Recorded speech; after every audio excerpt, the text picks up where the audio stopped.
I would like to call the Cook County Board of Commissioners regular meeting to order. Let's rise for the Pledge of Allegiance. I pledge allegiance to the flag of the United States of America and to the republic for which it stands, one nation, under God, indivisible, with liberty and justice for all.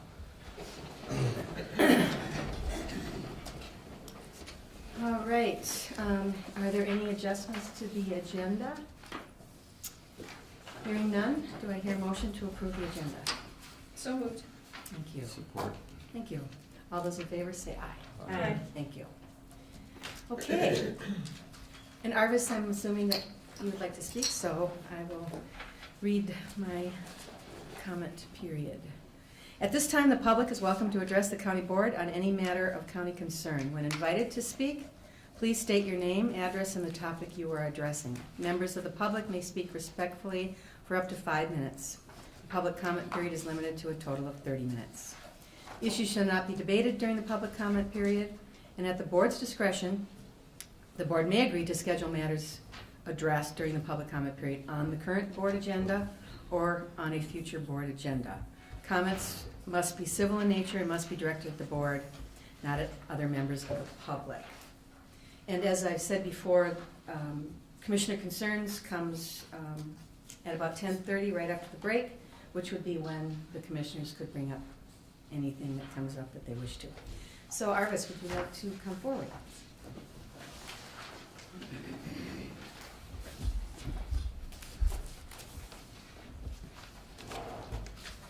Tony. Several weeks ago, I asked a question about a number that was used for poverty in Cook County, and I was able to get a response from Allison. She was very good about writing back to me right after my phone call. She gave me some numbers that I think, I'm surprised that you didn't ask the question and come up with some more information than to simply accept numbers that were thrown at you when they were supposed to represent so much poverty in this county. I'm not saying it doesn't exist, but her letter clearly says that we have about half the number that was quoted. I think that's a significant difference. Significant enough that I wonder if you do enough research in all the other kinds of numbers that are thrown at you, if you look at the detail, if you ask enough questions to know that you're actually getting correct information when you make decisions, when you use those numbers to base spending our money on.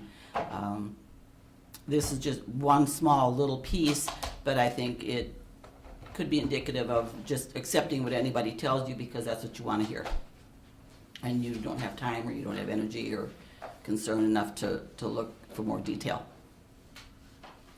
The other thing I thought was interesting is looking at the budget, and you're talking about different monies for, I believe it was bonding, different money for creating or allowing us to spend and build projects and do things because there's new money out there.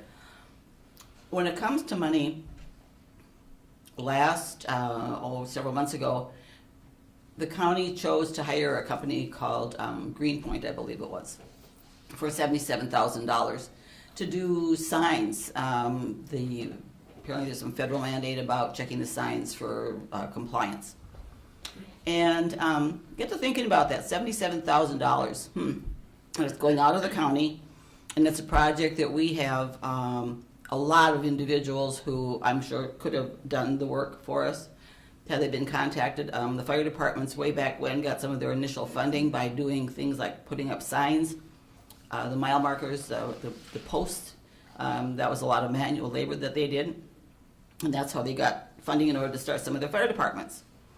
Well, $77,000 spent on a couple fire departments or some interested nonprofit that we like to support could go a long way to keeping the money in the county, to giving people some credible jobs, to boosting our economy. 77 spent around again another time could double or triple its impact. Do you ever look to see what can be done in the county? You ever think about hiring, putting out for interest? Is anybody willing to do, can they do these kind of projects? I think it's one of those things that people would at least appreciate the effort be made to look to see, could someone do it? Could the money stay here instead of always going out of the county? The third thing that I'd like to mention to you today is I've been having some conversations with folks who are feeling like what we say goes in one ear and comes out in any way that you think the person wants a response, but not really considering who the person is or what the situation is. And that isn't me. I'm repeating something that someone told me how they felt, and they don't want to come here and talk to you. And sometimes I think that maybe that's what I'm here to do, is to share with you what some of the community says and feels and would like to hear, and because they're afraid. We shouldn't be afraid of you. And when I say you, I'm talking about the county board, not you as individuals, but as a political entity that, do you really care? Do you work with people? Do you, if a situation comes up, do you sit down with them? And now I'm referring to like different departments that have problems with their situations come up with our constituents. Do they sit down and try to work it through, or do they look at a bunch of plans, a bunch of rules and regulations and say, well, this is what it says. This is what we have to do. There's no leeway. We aren't going to work with you. Thank you, Arvis. Thank you for letting me speak. Thank you. Thank you. Thanks, Arvis. Okay.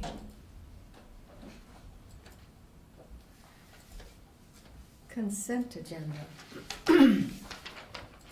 Motion to approve. Thank you. Support. Thank you. All those in favor say aye. Aye. Aye. Arvis. Okay. So Sheriff Eliason and Valerie, your item is up. Thank you.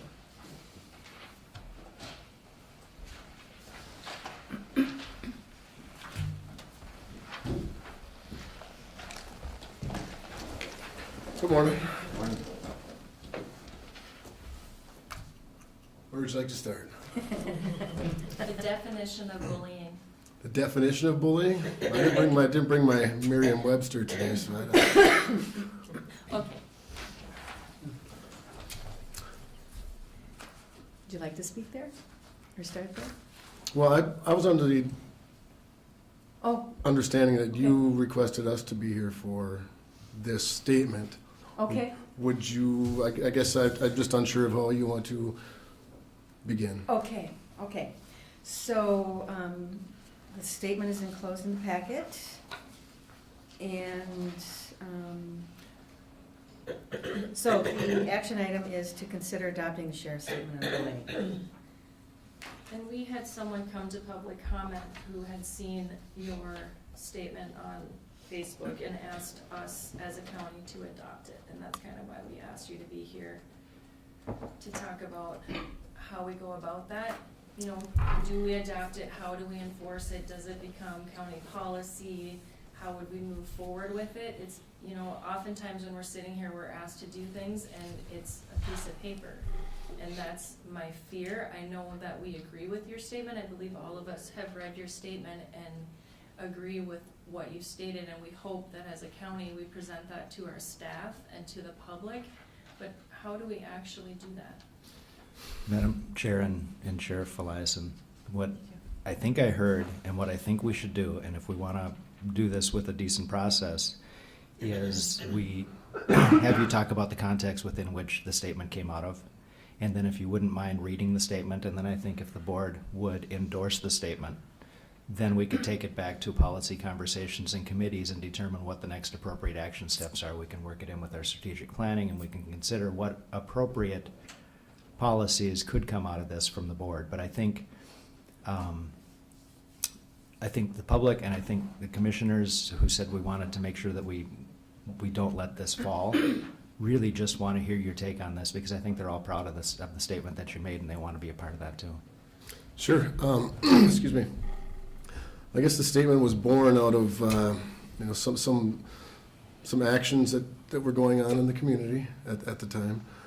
I just wanted to reiterate, basically what the sheriff's office mission statement is, that we serve, without prejudice or without that we're fair. So Valerie and I, we spoke about this, and we decided to put this statement out to basically say that the sheriff's office will not tolerate bullying. I mean, that's what the sheriff's office is here in the first place. I mean, we are the ones who are supposed to stand up for those who can't stand up for themselves. So this statement is basically part of how we operate, part of our mission statement, part of our, the process that we go about our business. So we came up with this, and at the time, there were some other things going on in the community, and we felt that this was the right time to just say, the sheriff's office is basically there for you people. And if you need us to step in, if you have some situations going on where we can help you out, we would be more than happy to do that. And this was not, excuse me, I just want to reiterate that this was not a result of some of the other acts that were going on. This was in addition to some of the other people who wanted to stand up, maybe didn't have a voice at the time. That's what this was for. So yes, I will certainly read it. Thank you. As a leader, a law enforcement professional, a parent, a coach, and a lifelong community member of Grand Marais, it is extremely disheartening to hear of recent incidents of racism and bullying occurring in our community. The Cook County Sheriff's Office has zero tolerance for bullying and or racism. I, along with our staff, believe wholeheartedly in the Sheriff's Office mission and vision statements. Mission: to serve and provide public safety with fairness and respect. The vision: providing equal law enforcement and protection of the law without prejudice or favor through excellence, professionalism, integrity, and timeliness. These are values and principles I expect from the rest of the community as well, including our young people. Never has racism been okay, but in this day and age, there's especially no place for it in society, and certainly not in our community. Cook County is better than this. Not only is racism and bullying morally wrong, but in any form can lead to aggressive behavior, damaged self-esteem, and lifelong impacts for victims, and can even be criminal when actions meet the criteria. This is a slippery slope and is bad for the entire community on many levels. Everyone, regardless of race, gender, background, ethnicity, age, deserves to be treated with dignity and respect. We have an opportunity to think what we stand for as a community and the standards and path we set for our youth. There's enough negativity and evil in the world today. There's no place for it within Cook County. There's a place for positive role models and standing up for each other as human beings and fellow citizens. We are a unique, resilient, and proud community with a diverse and welcoming reputation. Supposedly America's coolest small town, racism, bullying, biases, and lack of respect for another human being is not cool. It doesn't make you tough or better than anyone else. As a public safety official, I'm proud to serve and protect every member of this county. We are all neighbors, classmates, team members, business patrons, proud Northerners, and human beings. You have my commitment to fairness and respect from the Sheriff's Office and law enforcement, and I ask the rest of the community to have the moral courage to join me. Zero tolerance for racism. Diversity in its many forms, even differing opinions, makes a community stronger, and when combined with fairness, respect, and dignity, we all have a brighter future. That's quite a statement. Thank you. So, discussion. Commissioner Storley, comments, questions about the action? I have no action because because I think we need to support this. We, as a small community, need to support each other, as you well state in this, no matter what age, no matter where we come from, whatever background. We witness a lot of things in this community, and we need to promote the fact that we can have differing opinions, we can have different views on things, but it is out of respect. So I really appreciate what you've said. Thank you. Commissioner Dukirk. No comment. Commissioner Bershner. Well, very well done, thank you. When I first read this, I felt,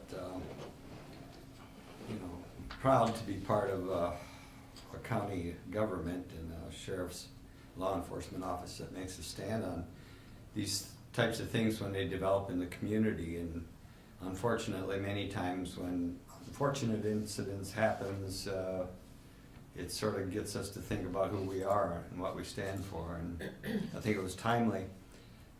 I know that I had requested to have it on today because some constituents have talked to me personally about getting this on the agenda and bringing it up again. And I think as a commissioner and as a human being and as a person that's cared about this for a long time, and I've seen the good and the bad, but everyone deserves to be treated with dignity and respect, and that's huge. And bullying, biases, and lack of respect for another human being is not cool. It doesn't make you tougher, better than anyone else. In fact, the opposite is true.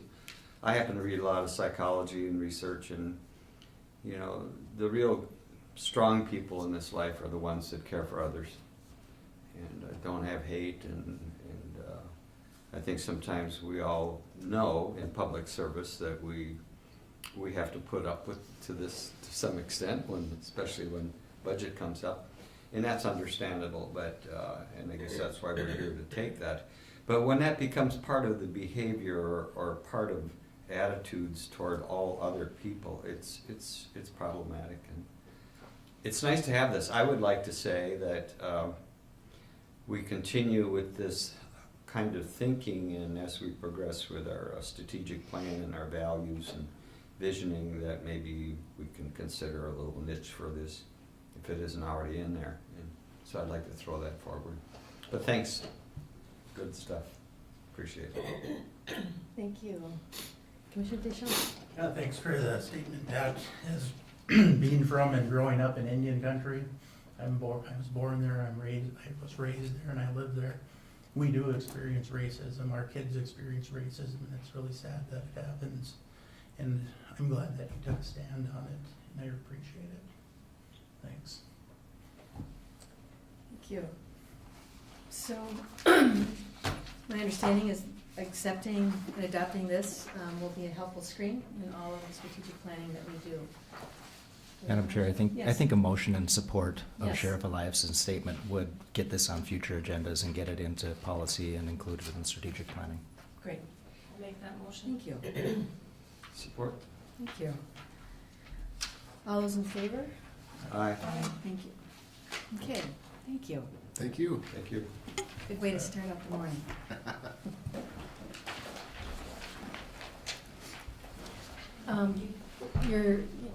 Are you leaving?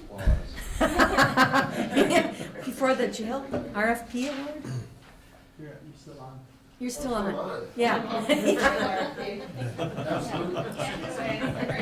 Way too casual this morning. Sorry. Yes, we have a RFP to talk about. Certainly. Yes, thank you. Thank you. But yeah, that was a big heartfelt load. So we put out the RFP for the jail study. I don't know, did Administrator Cadwell, have we talked about the responses yet or anything like that? You could share this. We received 5 responses to the RFP. Through some committee work that we did, we whittled that down to 3. We were going to interview those 3 firms. Excuse me. One of them dropped out, so we ended up interviewing 2 of them. After the interviews, Administrator Cadwell suggested we score each firm, how on their RFP response, written response, and their presentation. And so we did that, and we decided to pick Wold Architects and Engineers to award the RFP to. And I've been contacted by them last week. They're looking to get started as soon as we possibly can. I think the timeline we're looking at, I think they want to be finished with the study by March or April of next year. And then that will hopefully give us an idea, I shouldn't say hopefully, that will give us an idea of where we need to go in the future, if we just continue doing the same things we're doing now, or if there's an expansion talk, or possibly another facility. And included in this RFP was a bigger scope, not just for the Justice Center or Law Enforcement Center, but for space involving the courthouse and some other things as well.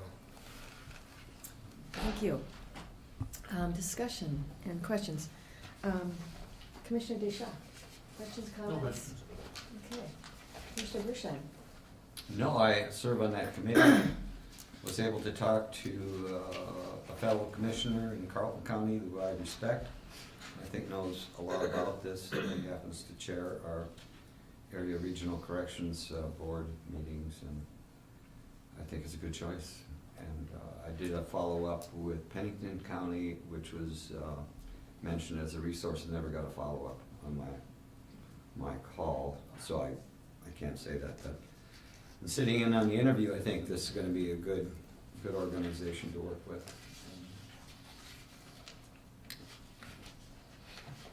Commissioner Dukirk? No comment. Commissioner Starley? The only comment I have is that there again with Commissioner Bershine, I've spoken with the folks in Carlton County, and they also are pleased with this company too, so I guess they come recommended by other counties, and we can look it all over and see what we think. Thank you. I really appreciated looking over this proposal. It seemed excellent, and I liked it that they included the context of looking at all the buildings, that, you know, rather than looking at this as an isolated situation, let's look at it in the context of the whole. And I really appreciated that kind of global perspective that they had and brought forward.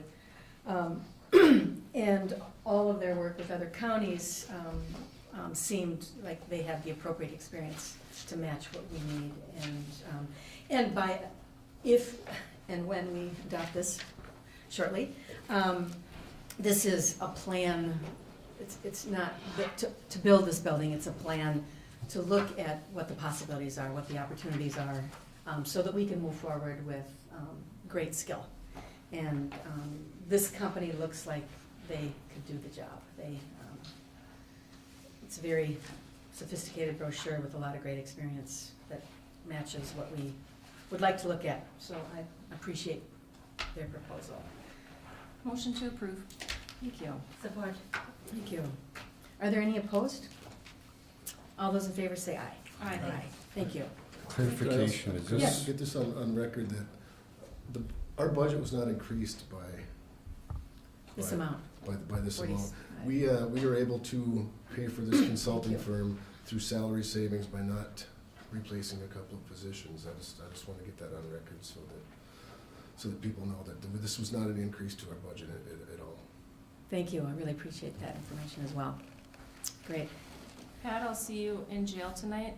Okay. For anybody who's watching tonight, oh, Molly too. Subject to arrest. Just in yeah. case it's Subject to not, arrest. just in case it's not clear, you can pay to keep us in jail, not just get us out of jail. That's money well spent. That's my counsel right there, so. No, I'm gonna be in jail too. Youth and Got my government, warranted mail. join us at 5 o'clock at the Y. Shameless plug. Can I ask just a clarification? So this was Yes. approval of all options? Okay. I mean, they laid it out as options, as some options. So this includes all options? Yes, to approve, to hire Wold for a proposed fee of $45,975, which includes all options. Yeah. Doing things halfway doesn't usually work out for us. No, the context of the whole is really important. Thank you. Okay, and we're operating a little above schedule, so we could move into administrative report and staffing updates. Do we have any staffing updates? Thank you, Madam Chair. Unfortunately, no, I don't have any staffing updates. Okay, well, I had- maybe that's good news, I don't I know. had put that in there intending to Yeah. have news for you today, and I don't have news for you today. Okay. Could I just ask the Yes. status of the highway engineer? The status was that we were to have had a response by yesterday, and I did not receive a response Okay, all right. to our offer. So we'll probably have to reconvene the committee, or I'll have to summarize what our options are. All right, thank But you. I have nothing other than to say I have nothing. Sure, well, that's Okay. something. Thank Nothing you. is something. Sometimes it's nothing. Okay. Thank you. And should we take a look at the proposed acquisition and designation of lands? Madam Chair, we have a representative from the state who's going to be Okay. here to present that. Thank you. And she should All be right. here about 9:30.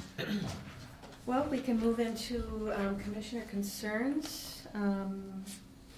Does anyone have a meeting to note? Commissioner concern? Yes, Commissioner Shirley. Commissioner concern. I've had a couple people approach me at various times with the idea that they cannot come for our meetings to voice their opinion in 5 minutes. Could they send an email to us and then we would read it? I don't know if we've ever talked about that. Yes, well, Oh, Molly, do you have an opinion? Emails submitted to the board can be included Yeah. in board correspondence. in this And- correspondence? Yeah, and Okay. that's always appropriate. Okay, but it would not be read as if they were here? It would be included in correspondence in the board packet, and if one Okay. of you picked it up as something that you wanted to discuss as a commissioner Okay. concerns out of that material, then you certainly can bring that forward. Okay. Great, thank you All right. for that clarification. Okay. Other commissioner concerns? You know, other counties don't even have public comment. We're not other county. We're not, but I mean, Yeah, we're special. it's something that we could discuss Diane's at here. committee of the whole, how we handle that and whether or not we read them aloud or not. Thank you, and I think Diane is here now, so we'll come back to commissioner concerns, but Diane is here and we value her time and her earliness, so appreciate hearing from her right now.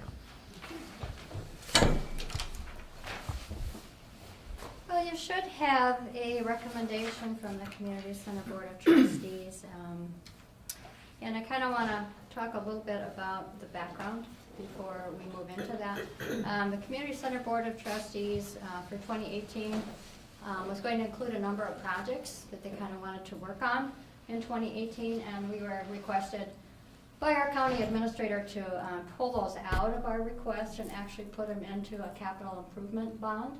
So we went ahead and did that. And so then we spent 8 months looking at all the different improvements, looking at the different possibilities. I know a child care center was talked about, a number of other projects. The playground has been on the list for quite a long time, working with the hockey rink and the outdoor skating. And so after 8 months, we came before you to the committee of the whole, and we found out that those improvements could not be considered in the capital improvement bond because they were in a gray area. And that as outlined by the Minnesota statutes for capital improvement bonds, we needed to be considered a park in order to qualify for some of those things. So I included in this one of the documentations, but there were 3 resolutions that were passed by the County Board of Commissioners for DNR outdoor recreation grants. One was in about 1995, one was in 2006, which I gave you a copy of, and again actually in 2017, showing that the county board approved the community center property as a park. And we actually have a sign up there, which we erected after the first round of grants that we received that says Community Center Park and thanks all of the people involved. And under those resolutions, it states that Cook County certifies that it will comply with all applicable laws and regulations as stated in the grant agreement, including dedicating the park property for uses consistent with the funding grant program into perpetuity. So obviously for those grant purposes, that acreage was considered to be a park. So if you look at the request before you, the Community Center Board of Trustees is recommending that the county board move forward with 2 of our projects for 2018. Either we go ahead and reconstruct the playground area and I have the costs included, and the development of the back parking lot. And we need that back parking lot because in order to write a grant to IRRB to get rid of the 300 cubic yards of concrete that we have to take out of the hockey rink, we have to reuse it on site. So we need a parking lot. We also need to be able to use that. Both of those projects were included in the master plan that we spent 8 months working on. And some of those have actually been included for, as I go back, in the 2006 revitalization plan, 2005, yeah, they've been in there a long time. Now the full cost of these projects would be $205,713. And that's with a 10% contingency, because as you know, things always cost more money than what they say. So it could be less than that in the next couple of months. If we want to move forward, I need to write 3 grants. In order to write those 3 grants, I need to know whether the county has any money that they're going to put up for these projects. And it would have to be a minimum of 50%. So that 200 and some thousand might be, if we get lucky, only half of that, but I don't know. Depends upon how we fall in the grant selection process. So that's our request. We're requesting that the County Board of Commissioners make a motion to uphold the resolutions made to designate the community center property as a park, and also to designate up to about $205,713 in capital improvement bonds to use for these projects in 2018. That's our request. Thank you, Diane. Commissioner Storley, questions or comments? Thank you. Well, it certainly looks like a park with tennis courts and hockey rink and curling inside and playground, so I think that designation is good. And I, at this point, think that we need to improve all of these things, so I would be in favor of it, yes. Thank you. Commissioner Dukert. No comment. Commissioner Bershon. Well, I guess the question is redesignate. What does that mean legally? We just How about reaffirm? just designate? How about if we took out re? Well, reaffirm or, I mean- I'm just, it's not an issue, yes or no, but I just have a question. What does Confirm. redesignate mean? Reaffirm Maybe it? a reaffirm would be a better, I just need to know, Sure. do we actually consider it a park after putting forward 3 resolutions, or are you considering it not to be a park, or what do we do?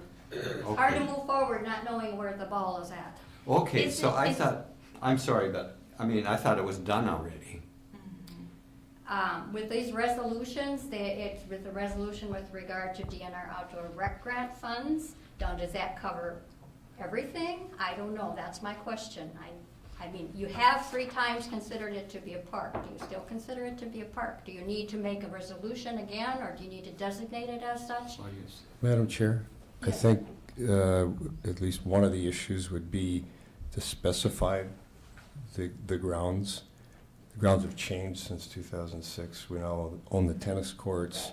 Do you want to include the land all the way up to the new Gunflint Trail, which is possibly, we own the land You do. where the ball fields are, Yeah. and then all the way up to the old Gunflint Trail, and across the street, the horse park, Okay. et cetera. I don't know that there's anything in this proposal that's gonna go, I know it isn't gonna go up into any of those lands, but that's, I think, what you'd have to consider and specify what's included. Okay, thank you. And it, Yes. can I add something? And you also want to name the park. So you're designating this specific area, which is defined maybe in the drawing that Diane provided as part of your packet. Designate it as a park called, and then name the park, and then define that park as an outdoor recreation area. That's what our bond council recommends. Okay, thank you. Great, so. Well, we gotta come did up you- with a name. We'll come up with a name, yeah. I guess, and I Yeah. support that. And I would say the more inclusive we are, the better. Well, currently the plaque says Community Center Park, so if you're going to. I like it. There's never been I mean, that's what the volunteers named it when they did it. If you would like to change that name, I'm sure that's your prerogative, but then we would need to redo our plaque to reflect that. Okay, okay, So that would be step one, and then step two would be to approve the application of funding.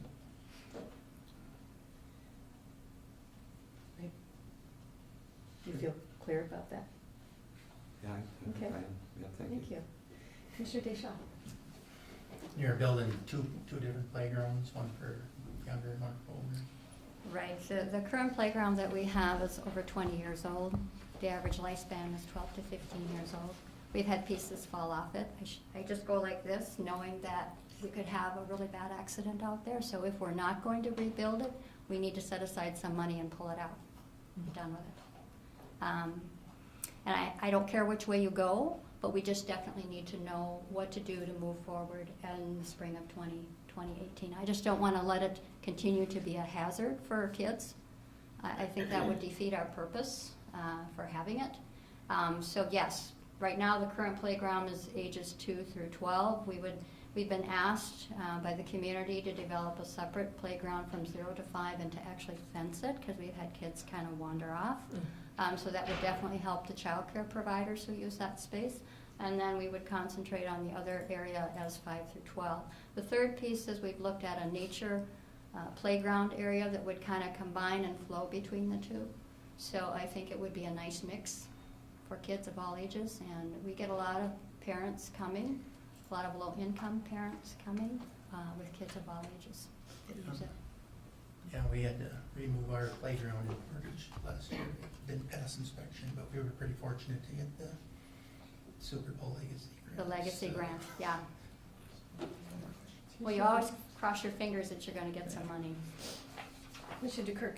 I just had some clarifying questions. So we have a park name and we have a plat. Does the plat include what property you need to be included in order to do this? So we're not actually ready to make a motion today. The plaque that's up there does not, it just says, you know, thank you to. Not this- plaque, plat. Oh, the plat. No, Yeah, because if we approve the plat that we currently have and your construction is outside of it, then we're not Well, qualified for bonding? Plat? Yeah. I never heard anything about a plat. Okay, I heard plaque. okay. So, but the drawing that, Because we Diane, talked does the- about having different space and different area, and is it all included? I just don't wanna make a motion and then, you need to know how the property is defined. yeah. if I might make a suggestion, this is the outline from 2006, right? Since then, you've had some changes. It now includes the tennis courts. You could make a motion to say the current community center new property line that would include the tennis courts and exclude a portion of the ball field that the school owns. That was the only change that was made, if I'm correct, Brady. Yes. That's how the line was redrawn. Yeah. And do you want to go all the way to the old Gunflint, across the road? Not across the road, you mean to include the horse arena? A portion of that is city property, but we have an agreement with the city on that, and it's a very narrow And I strip. suppose you can amend at later dates. You could. Or you could simply up through where the ballpark is and not include it, but, yeah. I For don't know. purposes of today, do you need all that for purposes of today? Can we just approve the property as a park that you need for today? Yes. Because it sounds like it gets a little complicated if we try to move it. Sounds like we would make a motion to approve designation of park to now include the tennis courts and previous designation. Brady, would that cover it for Make a bonding? motion to designate. Motion to designate. But you do need to define the area Yeah. in some way. We have to Yeah. define it. So. So we need a legal description, I think, in order to, I'm sorry, Madam Chair, I'm out of order. No. But If, don't we need a legal Yeah, if description in we- order to designate it? well, if we had the general outlines of how far we're going to go, we can get Kyle to create a map and then a legal description from that. Mhm. You can map us clearly the boundaries. If we want to take it to the ball fields, up to the Gunflint, how far do we want to go? And then he'll produce the map. So we have to table till the next meeting. Madam Chair, we do not. We simply need to confirm enough information to Auditor Treasurer Powers that he can convey to the bond council that it's your intention to consider this space as park so that it qualifies for that type of funding. So if we accept the designation of space as presented by Diane Booth, and that satisfies Brady Powers, then I think that will be enough for us to go forward and include that on the Yeah. list of things we could consider for bonding under CIP bonding. It doesn't need to be more complicated than this, Great. and the reason this is confusing is because it seems like we've already done it. But if we just want to designate the space as park, named that, and outlined on the map presented by Diane, then I think we're gonna be fine. Okay, Commissioner Kirk. I make a motion to approve the park designation of Cook County Community Center Park as defined by the map that Diane presented. Does that cover it? Do you want to add As- the tennis courts? Including the tennis courts Including the tennis courts as outdoor recreation. as outdoor recreation. Thank you. Do I hear a second? Support? Thank you. All those in favor say aye. Aye. Aye. Thank you. Commissioner Kirk. I make a motion to, now how do I word this? Approve up to $205,713,000 in funds for the upcoming bond. Is that correct, Jeff? The correct wording?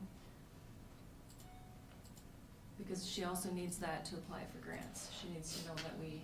will If support that's that. sufficient for your support to be able to go for the, go forward with your proposals, then Yes. that's fine. Okay. Did you get that, Susie? Thank That's you. my motion. Okay. Do I hear a second? Support. Thank you. Discussion. Any further discussion on that motion? Are there any opposed? All those in favor say aye. Aye. Thank you. Thank you. Thank you.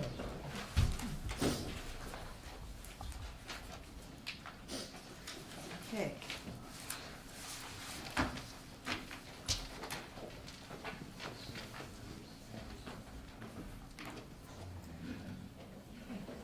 So again, we're moving a little above schedule, so, do we wanna go back to employee concerns and meetings to note, et cetera?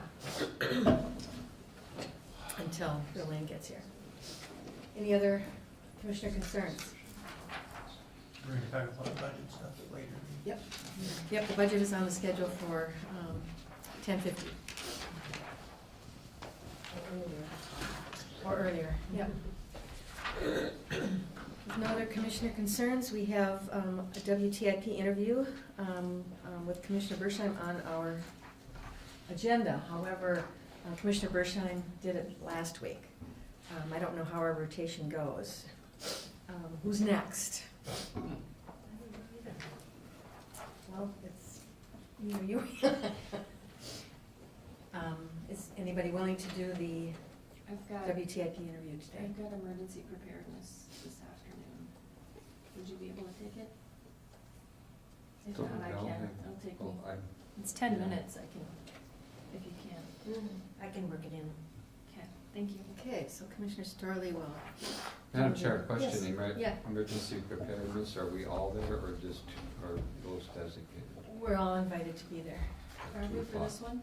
I think Okay. so. Yeah. Sorry. Did everybody receive an invitation? No? Are y'all gonna be Wasn't there? clear. I'm not gonna be there, but this is a good thing to bring up, meeting to know. I will not be there, you will be there. I'll try. Molly? I'm just thinking about open meeting law. Okay. Madam Chair, and it was noted as a meeting to note in last week's agenda. It was an invitation for tabletop. It was to all of the organizational boards in the county, and it's a regular part of the planning, and it was noted in meetings, upcoming meetings to note last week. Okay, Perfect. great. Thank you. So you're attending? I didn't get invited. Okay. I thought I was gonna go, but I don't have to. I guess I'm just not clear as a new commissioner whether I should be there or not. Yes. Okay. And I would say that Commissioner Deschamps, you were invited as well. We're meeting in Grand Portage. Okay. And you're going to be there, and you're going to be there. Try to be there. Okay, thank you. So Bill Lane is here, so I think we can move on to his agenda item. Good morning. Good morning. This is fast service this morning for the Board of Yes. Commissioners. Thank you. I am here on behalf of Randy and Lisa Nelson on Sawville Trail in Tofty. And they came to the Planning Commission in November regarding a request to build an accessory structure in excess of 1,000 feet in the single-family residential zone district. And if you've ever looked at the zoning district requirements for the zones, an accessory structure in excess of 1,000 feet is in fact a conditional use permit. So after several consultations with Land Services, I got Randy to apply for a conditional use permit. And everything was going swimmingly until we did a site visit and saw that there were some issues with the property. And most notably, it's the Carlton Peak plat, which was created in 1974 by Herb Hansen and approved by the Board of Commissioners at that time. And the intent was to have properties served from Carlton Peak Drive and one other, the name of the other road is left me. But what Birch Drive, yes, thank you.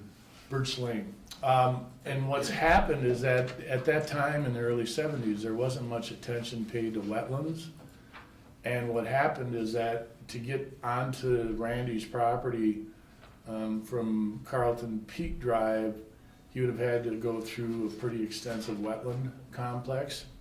And what the alternative is up above where the county highway department has property and their west end garage.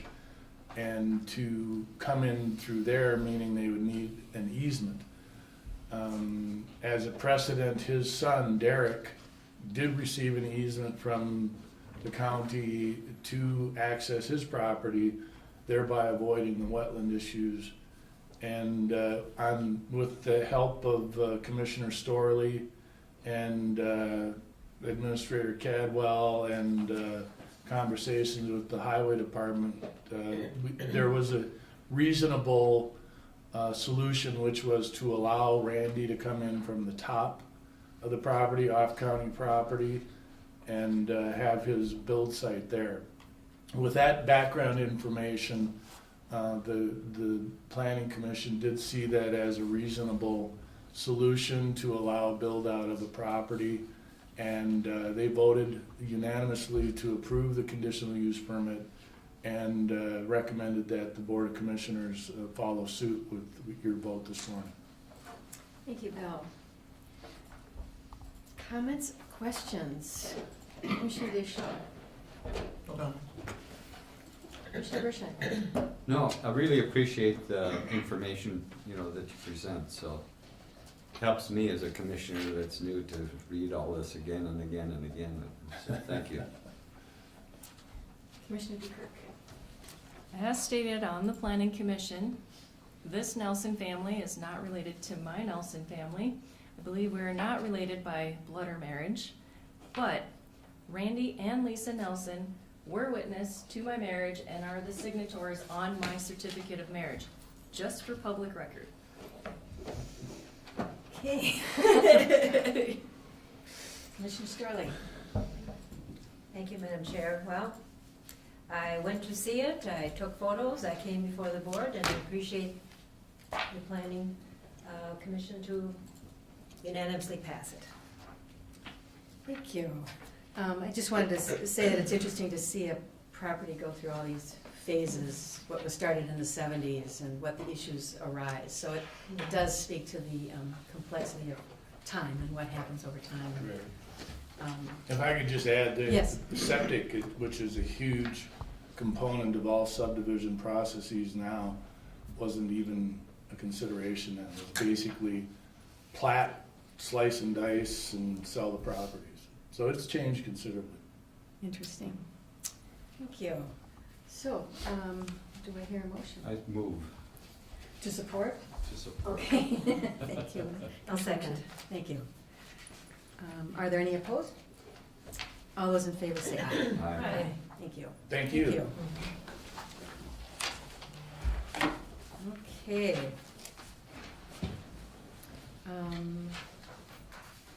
Yes. Thank you. Madam Chair, Amber Beth from DNR is here to address Oh, item great. 7B if you're ready for that. Okay, thank you.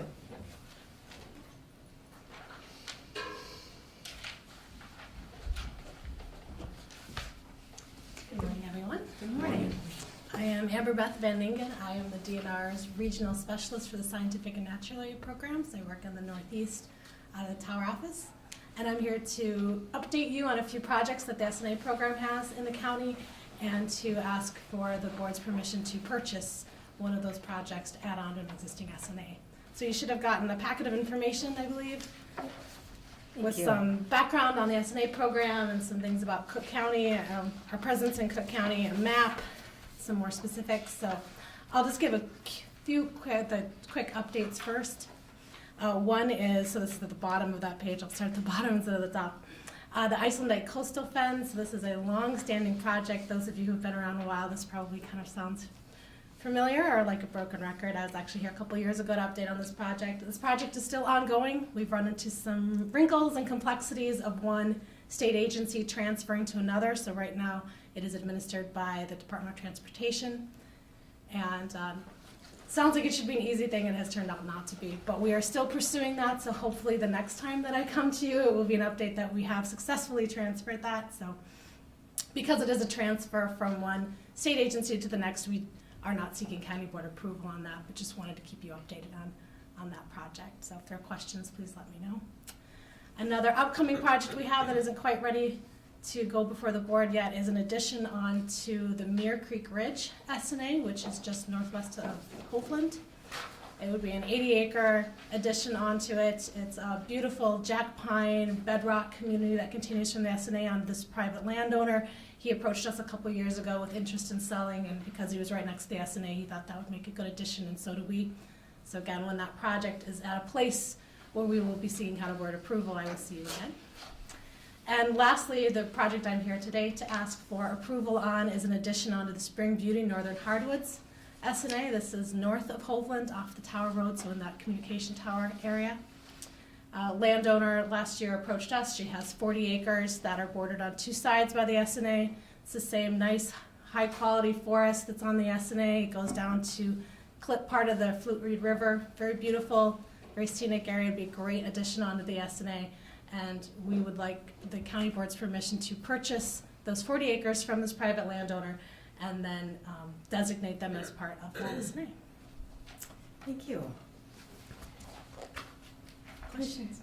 Commissioner Starley, questions or comments? When you talk about purchase and the approval of the county, how does that work? So it is a state statute that anytime the state, and this is specifically, there's a statute for the Scientific and Natural Area Program, we need to get county board approval before we purchase. So there is, in addition to the other handouts, there is a motion, so we will need a motion saying that the county board approves of the sale, and then we would need it. I've provided a copy, but if you have your own, that's fine as well. And so I will just, before we can do this, I will need a copy of that signed and notarized. How do you evaluate something like this that's really so significant to nature and the beauty of preserving it? How do you assess the value? It is assessed just like any other property, so we, and the DNR goes in and does an assessment, and the landowner is welcome to get one as well. When the landowner gets one's about half the time, we actually go with the landowners. It's assessed like any other piece of property. They look for comparables, see what things are selling for that are like that piece of property. Is this an area that would be available for folks to enjoy too? Yes, so all scientific and natural areas are open to the public. We do have a couple that are closed during certain parts of the year. So there's an SNA just south of Grand Marais called Butterwort Cliffs, and part of that is closed for part of the year for bird nesting. I've been there, you probably wouldn't want to be there when it's closed anyway. It's a gull colony, so. But this one would be completely open. It's open for mostly low impact kind of recreation, so hiking, snowshoeing, backwoods skiing. This particular SNA is also open to all legal hunting. Oh, for hunting, Mhm. okay. I'm amazed that Lutsen has 720 acres. Wow, Yeah, I don't even know about that. it's just, get my directions correct here, east of the ski hill. East of the ski hill. Mhm. Wow. It's I remember that. old growth maple Mhm. forest. Is it on the cedars. lake? Nope, it's on the highlands. Highlands. Mhm. It's a good secret. Yes, now you know. Right. Thank you. Spectacular ridgeline. Commissioner DeKirk. So you're buying this from private property owners? Yes. And then the county approval, is that because it changes the tax base? Yes. So we'll come off the tax rolls, but there is information on that paper about, on the larger, right about PILT, payment in lieu of taxes. That our legislation is constantly talking about taking away? They haven't yet, No. and we don't want that to go either. Commissioner Bershine. Question, maybe it's too big a one, I don't know, but if you could briefly respond, or if it's not appropriate, I understand. If we were a county that had a policy on no net gain, how would this process proceed? I have not worked in that arena yet, so I cannot say from personal experience, but I don't know how different it would be other than maybe there would just be more work or on the front end to see how we could make it happen if it was really that important to us. And most of the time it is. We don't go through this whole process if we don't really want it. And we would just be working and seeing what compromises we could make and what options there are. But again, I have not worked in that arena, so I don't know what all those options would be. Should I clarify that a little bit more with me, or what I'm needing to? Does anybody have any questions for? Madam Chair Yeah. and Commissioner, the first question that Amber Beth asked when she approached us with this is, does the county have a no net gain policy? And the fact of the matter is that at current, the county does not have a no net gain policy. Is it a policy consideration we should discuss? Probably. If we did have something like that, then there might be an opportunity where if a state agency wanted to acquire land, they may have to be willing to make other land available for sale. That doesn't mean anything in this situation because A, we don't have that policy, and B, we don't know what those comparables would be. But we haven't had that policy consideration. It's something that's probably coming up for us as a discussion. Thank you. If I could just comment, that's a good explanation, thank you, Jeff.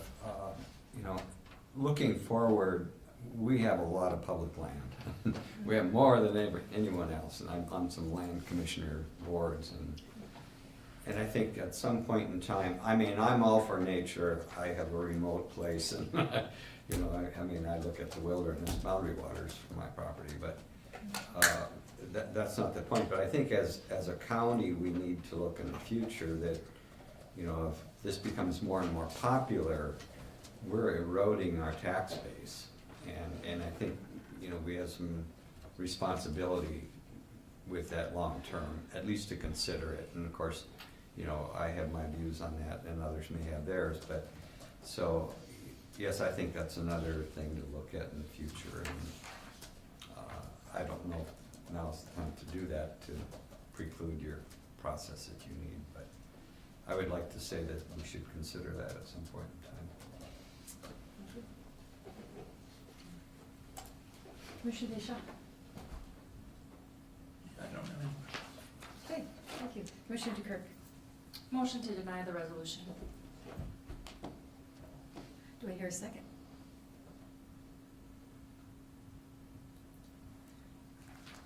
Motion does not carry. Do I hear a motion to approve the resolution? Madam Chair, if I might clarify, in the absence of actually having a no net gain policy, I don't know that we have a basis for denying it. Because what we're actually denying is not the DNR, we're denying the property owner who has a sale to sell their property. I don't know that we have, short of having a policy, the authority to tell a private landowner they can't sell their land at this point.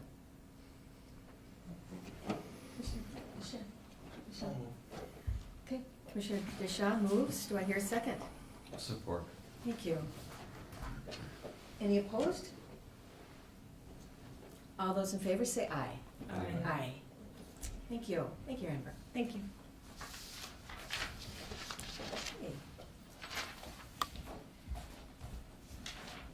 Okay, so back to commissioner concerns. We can be done with that agenda. Okay, St. Cloud Conference, there will be a quorum of commissioners. Our official announcement, we will be arriving there on Sunday in St. Cloud. We'll be there for county meetings, Monday and Tuesday next week. Just as a public announcement to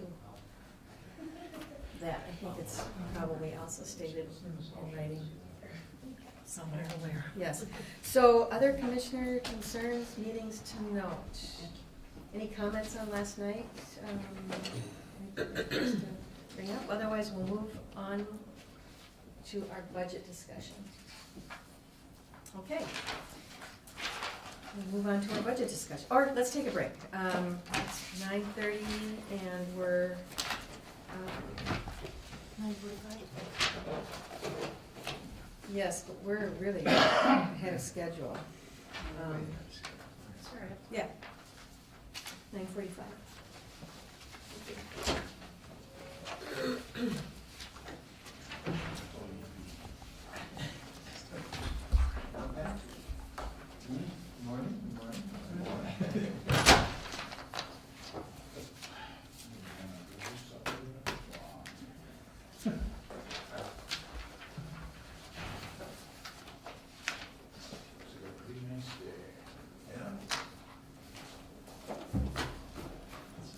All that ice, all that warm, you one of those ice skating rink. My dog wanted to walk before, it was late this morning, I realized there's still ice in my yard.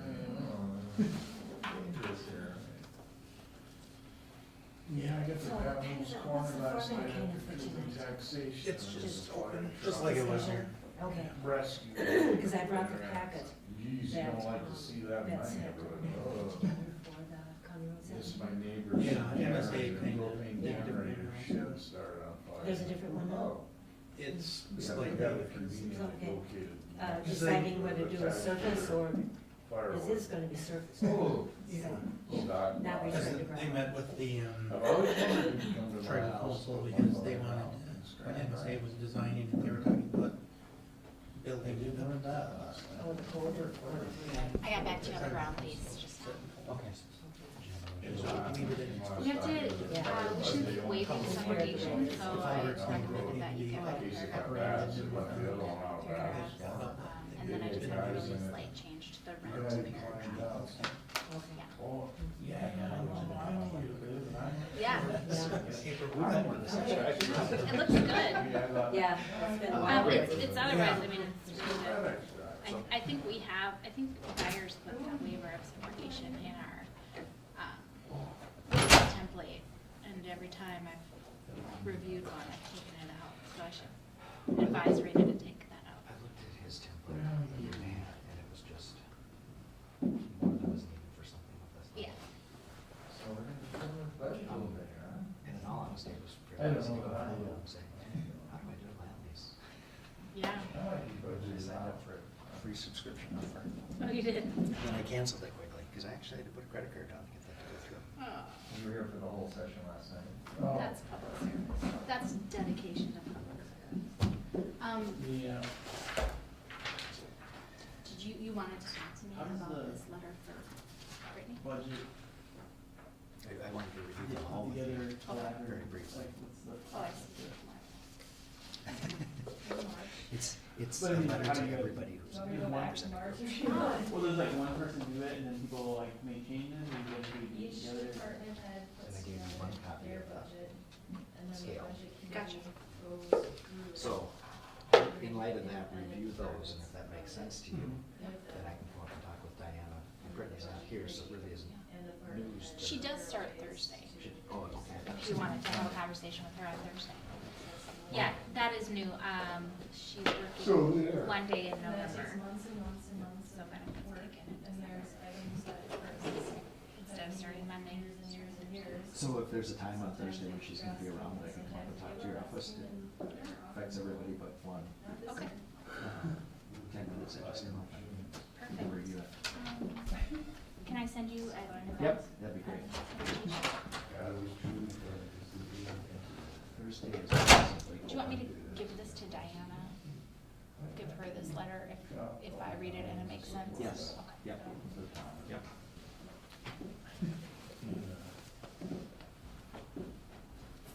I just never thought it was gonna get that.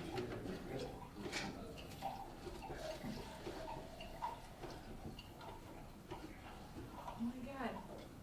I was supposed to bring a treat today. Oh, is that?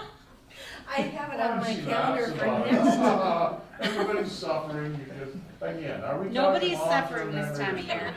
short-term Well, I have it on my calendar for next week, so I think I'm operating from an old list, which is not necessarily a memory problem. And really, last week was Thanksgiving, so nobody is suffering for like a Yeah. lack of Yeah. caloric intake Yeah, right now. no, we could go for many years on the calorie I elation. just, in the spirit of the holiday season, I baked like 4 dozen chocolate chip cookies 2 nights ago. For Oh my no God. reason other You know than, what they are? Yeah. Picture.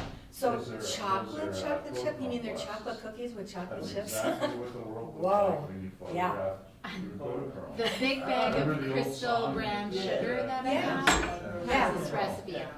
That's So Okay, exactly oh, what the world looks perfect. like. Sugar is a main- It's the main ingredient? Yeah. It is Number funny. one? it's I have my basically rose-colored ones. Your chocolate kids chip like them? cookies with cocoa in them. Oh, yeah. Oh, I got yeah. my- I Okay, got it's a my chocolate chip cookie with photochrome cocoa. ones. My kids, I don't know if they like them because they haven't had The them rose-colored yet. ones are really funny. I brought Wasn't most it of Roy them Orbison to who work sang about yesterday, rose-colored Oh, ones? which did nice. Yeah, keep me you from are. consuming them, but it at least slowed down my consumption. Oh, the blue ones. that don't work. Yeah, there's less But, opportunity Yeah. for consumption Like when the you share them. rose-colored Yeah. glasses Right. really are. Yeah, oh yeah, no I kidding, pulled this over time to of the take year, a it picture just, of a sunset one the night. sugar addiction just because kicks it into was high just gear spectacular. and, So Yes. I pull over, Yeah, I get all already, I holds take my barred. glasses off. Yeah. take I the mean, picture and go, yeah, oh, it was Yeah. augmented reality to Serious collect stuff. yeah, character it is serious stuff. It is, Like, I'm I think it's really serious. I'm strategizing about No, like, well, right up Yeah. there, how do I glasses keep off. this from getting out of control between now and Christmas? Yeah, How do I, because I'm not gonna eliminate all yeah, the holiday treats. Crazy woman had And a- that's How the do I dilemma. gain control back after You had it, Christmas? someone was It supposed is to a read it, serious isn't brain supposed to be- chemistry Yeah. deal. yeah, $8,000. Yeah. As addictive as She heroin. had a 2-season. Totally. career. way more, Yeah. way more, because it's everywhere too. I mean, Canvas, it's not, heroin, you don't Amylase usually and so on. see it at, during your coffee Down in a breaks. hard Yeah, or at the gas station. Or the gas station. Yeah, No. So- yeah, Or- yeah. No, it's, So if you wanna learn I think it's aluminum, serious. I might have some aluminum welding for you if you wanna. Yeah. Well, I mean, you'll find it different because it doesn't show heat. It's a lot different. So I it's a didn't lot realize different that the material to emergency weld on. preparedness I mean, exercise steel's easy. was You have pre-planned, because I control got of this the puddle, email you just know where now, the and I got heat the is. text, and I You got can move the the puddle phone around. call. Yeah. Aluminum, you I was just like, be oh, welding it's like line, a and thing it's where going we're, good, then it goes it's horribly not wrong. pre-planned. And it doesn't Oh, just and I go didn't a little know, hole. I got the message because I'm I on mean, the it emergency burns preparedness up. committee. It just Joni vaporizes Christensen and was then in you charge got of this sending it hole. out, but I didn't realize that the whole county was involved. I thought it was just the I the don't, emergency preparedness yeah, committee. I think I'm on the committee, that's why I'm getting the message. Okay, I just, yeah, The MIG, the I'm not TIG sure if signs, I've ever well, the attended MIG, the MIG wouldn't be too bad, that's. Yeah. what I'm reading. so, The MIG, you just gotta yeah, fix but them I've all, got prep, another meeting this clean, afternoon, gotta so clean I will everything. be at the All Oh, the brushes you emergency. use have to Will you be stay there? on aluminum. Emergency Yeah. preparedness? You use Yeah. them on steel, It sounds like a on great them back to meeting, I aluminum. hate to miss it. You can You know, kind to of. sit with a bunch of people and There's plan a for little bit to it, emergencies. But they're not showing heat. Yeah. So you gotta keep your speed going. Yeah, And just realize it's, yeah. yeah, because it's gonna be a Go, long boy. discussion. Maybe. this is a. So, I mean, we've been discussing it for months, so Move down the way. it's not. We're doing it in Burlington. No, it's on the Shop. It's agenda, gonna take so, me a couple of days to we'll, cut patterns and. probably act You ain't got enough time. on some of these agenda items at least, Oh, yeah. maybe all of them, is a potential You'll be that we would have. Well, I'll stick around. No, I'm Yeah. moving I'll now. probably be doing other work. I'm gonna go get something done. Yeah. I gotta have Yeah, it no, ready it is by good, spring. we've missed you, but I I actually also have to have it appreciate ready. I your think busy I'm gonna schedule. call it and- Canada. You know, we're fine. Yeah, without somebody else to cover court hearings at all, that's Oh, where yeah. I've been on. So it's gotta be ready to go. Yeah. In sitting 2 years to Yeah. now. I like the. I got 70 gallons of really Oh, old yeah, gas. yeah, Somebody which wants is it. really on the best. Yeah, I'm sure there's something in there. Well, if I'm here, I can insert myself and make it Yes. complicated. Well, and we appreciate it. I'll be. The old gas, is there? I just have to in our elder. Yeah. You guys heat that?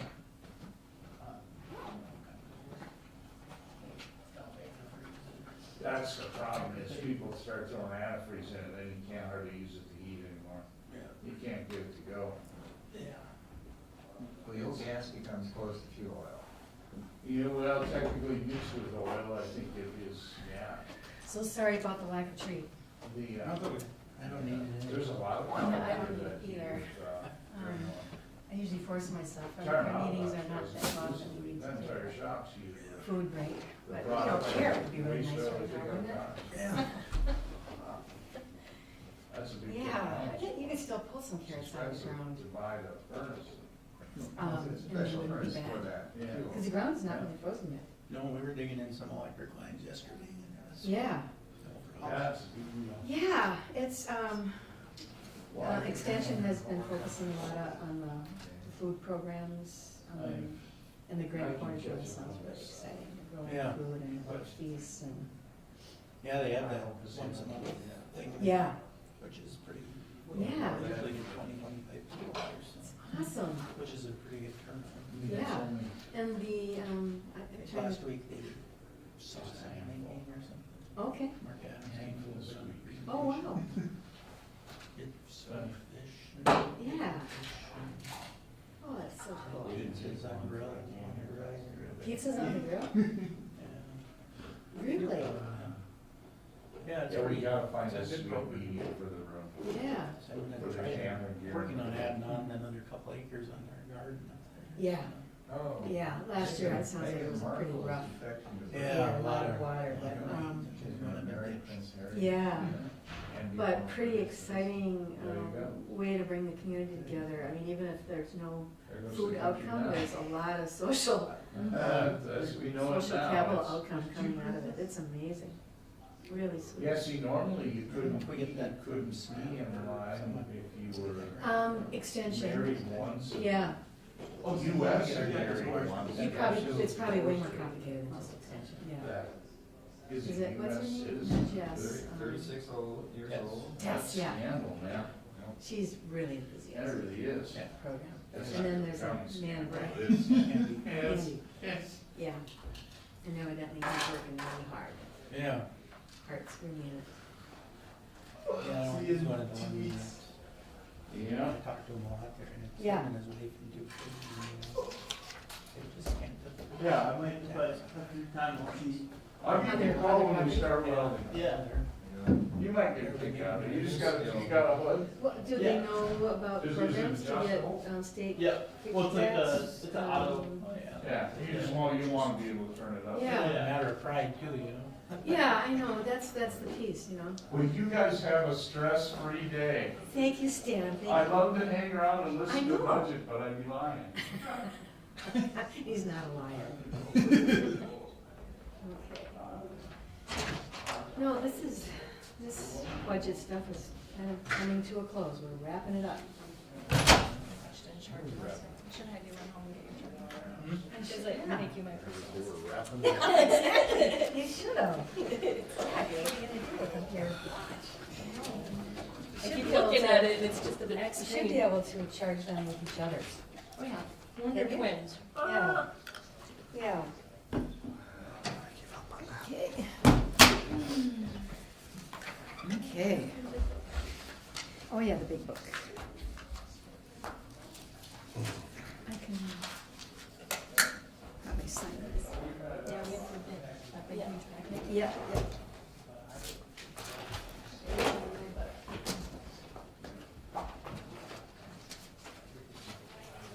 Okay.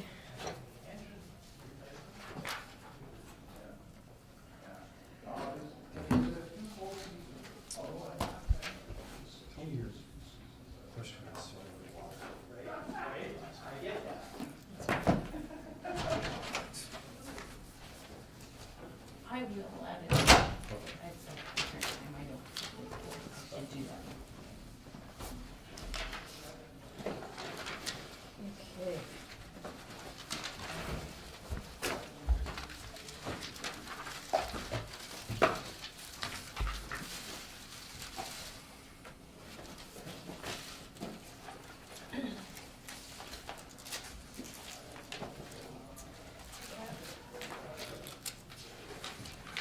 Yeah, we need a big book.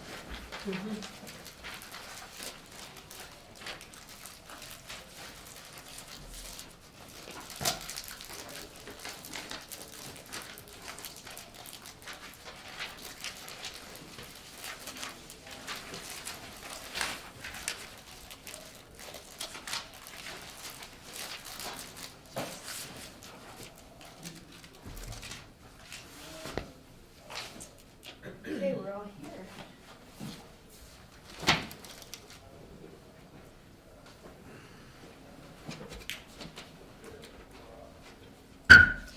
So, reconvened. 2018 budget, EDA budget.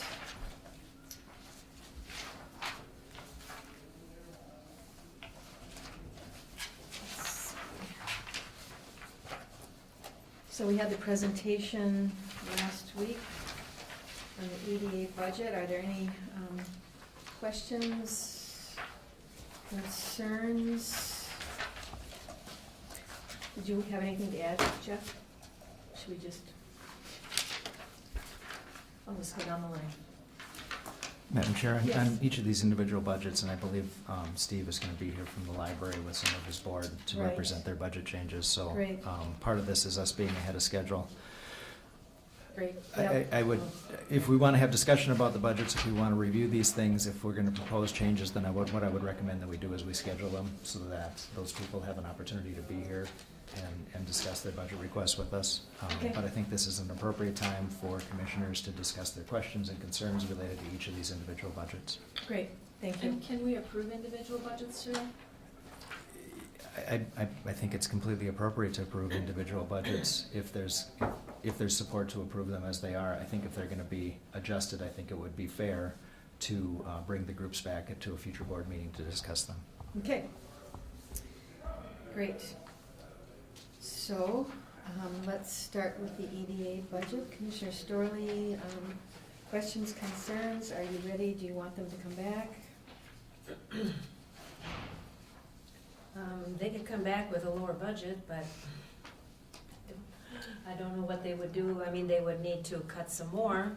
And as we're looking at everything right now, the main request was for advertising and to do a sign at 100,000.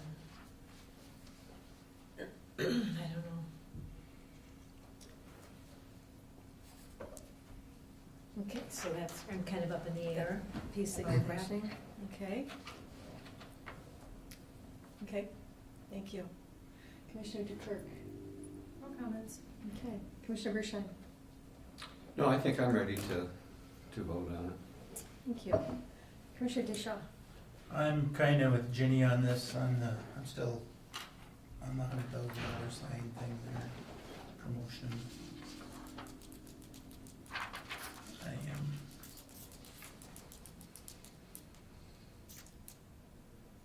I just can't support that.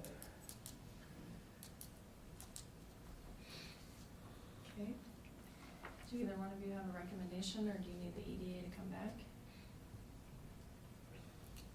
Well, Commissioner Madam Bershon. Chair, I guess I would support it, and I respect people's concerns about it, but I found you know, when we have a significant investment, and we don't support it, we'll never know. You know, just, was that the factor, you know, and yeah, you could say it's a waste of money, but I'd rather see us, you know, really put something into it to see if that makes a difference. And if it doesn't, then we know we got a problem. And, you know, we did our due diligence to support it, so, that, I don't know if people understand my thinking on that, but it's sort of, we need to give it a try. And if that doesn't work, then yeah, we gotta really look at it. But I wouldn't want to just say that, you know, we're not gonna support advertising it and then say, well, it didn't work. Get my point?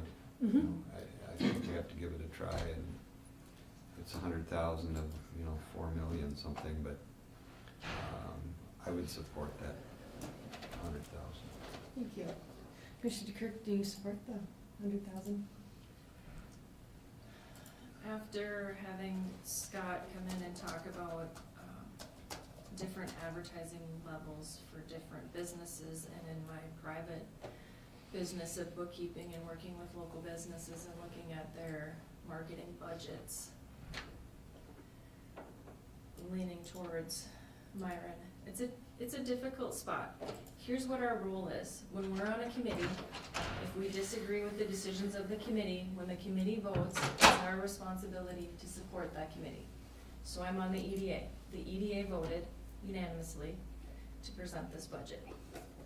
I'm also a county commissioner, so I have to support the decisions of the county board. So I will tell you, the budget committee on the EDA presented this budget, and they have approved the budget unanimously as the EDA. So I will support the decision of this board as a county commissioner. Well, and to Commissioner Bersham's point, the golf course is done now. So there's no more construction. And so they need to advertise that it is ready to go. And how they divide it up between, you know, a sign over the highway that says something a little professional than what they have now. And advertising. And the advertising they need to do is a factor that should be considered, I guess, and the fact that after 1 year, we can review it with them and see if it all has helped. Like Myron said, the only way we're gonna know that is to evaluate what they do with it. Thank you. So do I hear a motion to approve the EDA budget? So move. Thank you. Do I hear a second? Second. Thank you. Are there any opposed to the EDA budget? Okay, Commissioner Deschamps is opposed. All those in favor say aye. Aye. Aye. So, 4 in favor, 1 opposed. Thank you.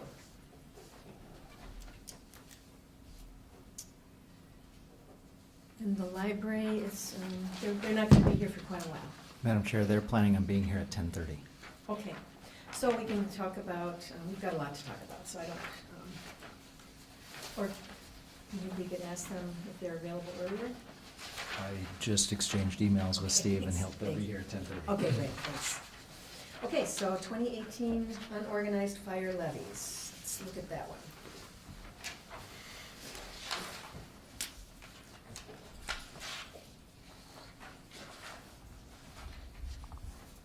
Okay.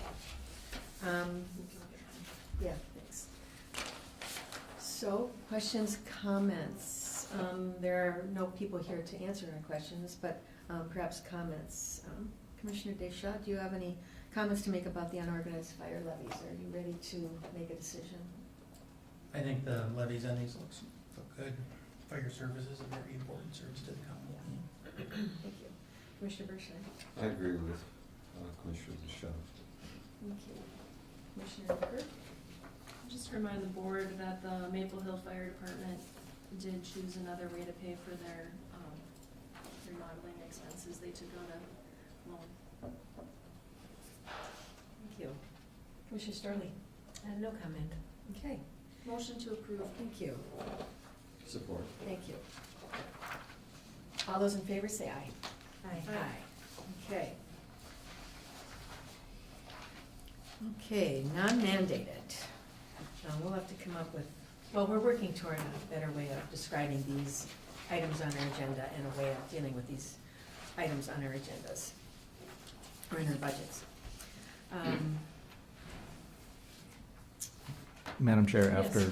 after our conversation at the last committee meeting and the conversation at the committee of the whole related to the non-mandated requests, there was questions about both the Cooperation Station request and the Birch Grove Foundation request. And so in your package, you have the supporting materials from their applications. And you can see what their requests were for. And again, I would remind that in both cases, the subcommittee of the Health and Human Services Advisory Board made the recommendations that they did based on taking care of a program that addressed a public health issue or concern or need in the community, but they also recommended reducing the grants by the amounts that were related to the facilities in both of those requests. Thank you. So both the Cooperation Station, just to summarize, and the Birch Grove Foundation were in that grouping of Correct. Public Health and Human Service Advisory. We identified the lists on the requests that had both a public purpose and a public health community impact, and that's what that group referenced. Just as a point of history, when I first came here, the conversation about these non-mandated grants was that it was not to exceed 4% of the previous year's or of the current year's levy. This year's target was 2% of the current year's levy. So that target of $157,300 is 2% of the $7.8 million levy for 2017. So that was the direction the board gave that committee. This list is a recommendation of the committee's response to that. I would just point out that the Historical Society and the Schroeder Historical Society are not included in that 157.3. That the discretionary nonprofit requests are the ones that have been identified as having a public health need, and then the four in the middle that have an arts and culture authorization. Thank you. So, discussion. Commissioner Storley, do you have questions, concerns? Are you ready to address this as a whole? Well, I want to take apart the Birch Grove request. Thank you. And I know when we give money, we really don't say you can only use it here, there. They have quite a list of things that they want to use or put this money toward. Operations, repairs, building repairs, maintenance, and then expand the senior program. And for me, that seems to be more why we would give them money, is to expand their program for the West End folks. And the building part would be up to the township to figure out the money for that. Thank you. So how do we say that? That's what they already decided, right? That's the recommendation of the committee. The request was for 40. Right. The recommendation is to fund 19,000 of that. Mhm. And I think that there would just have to be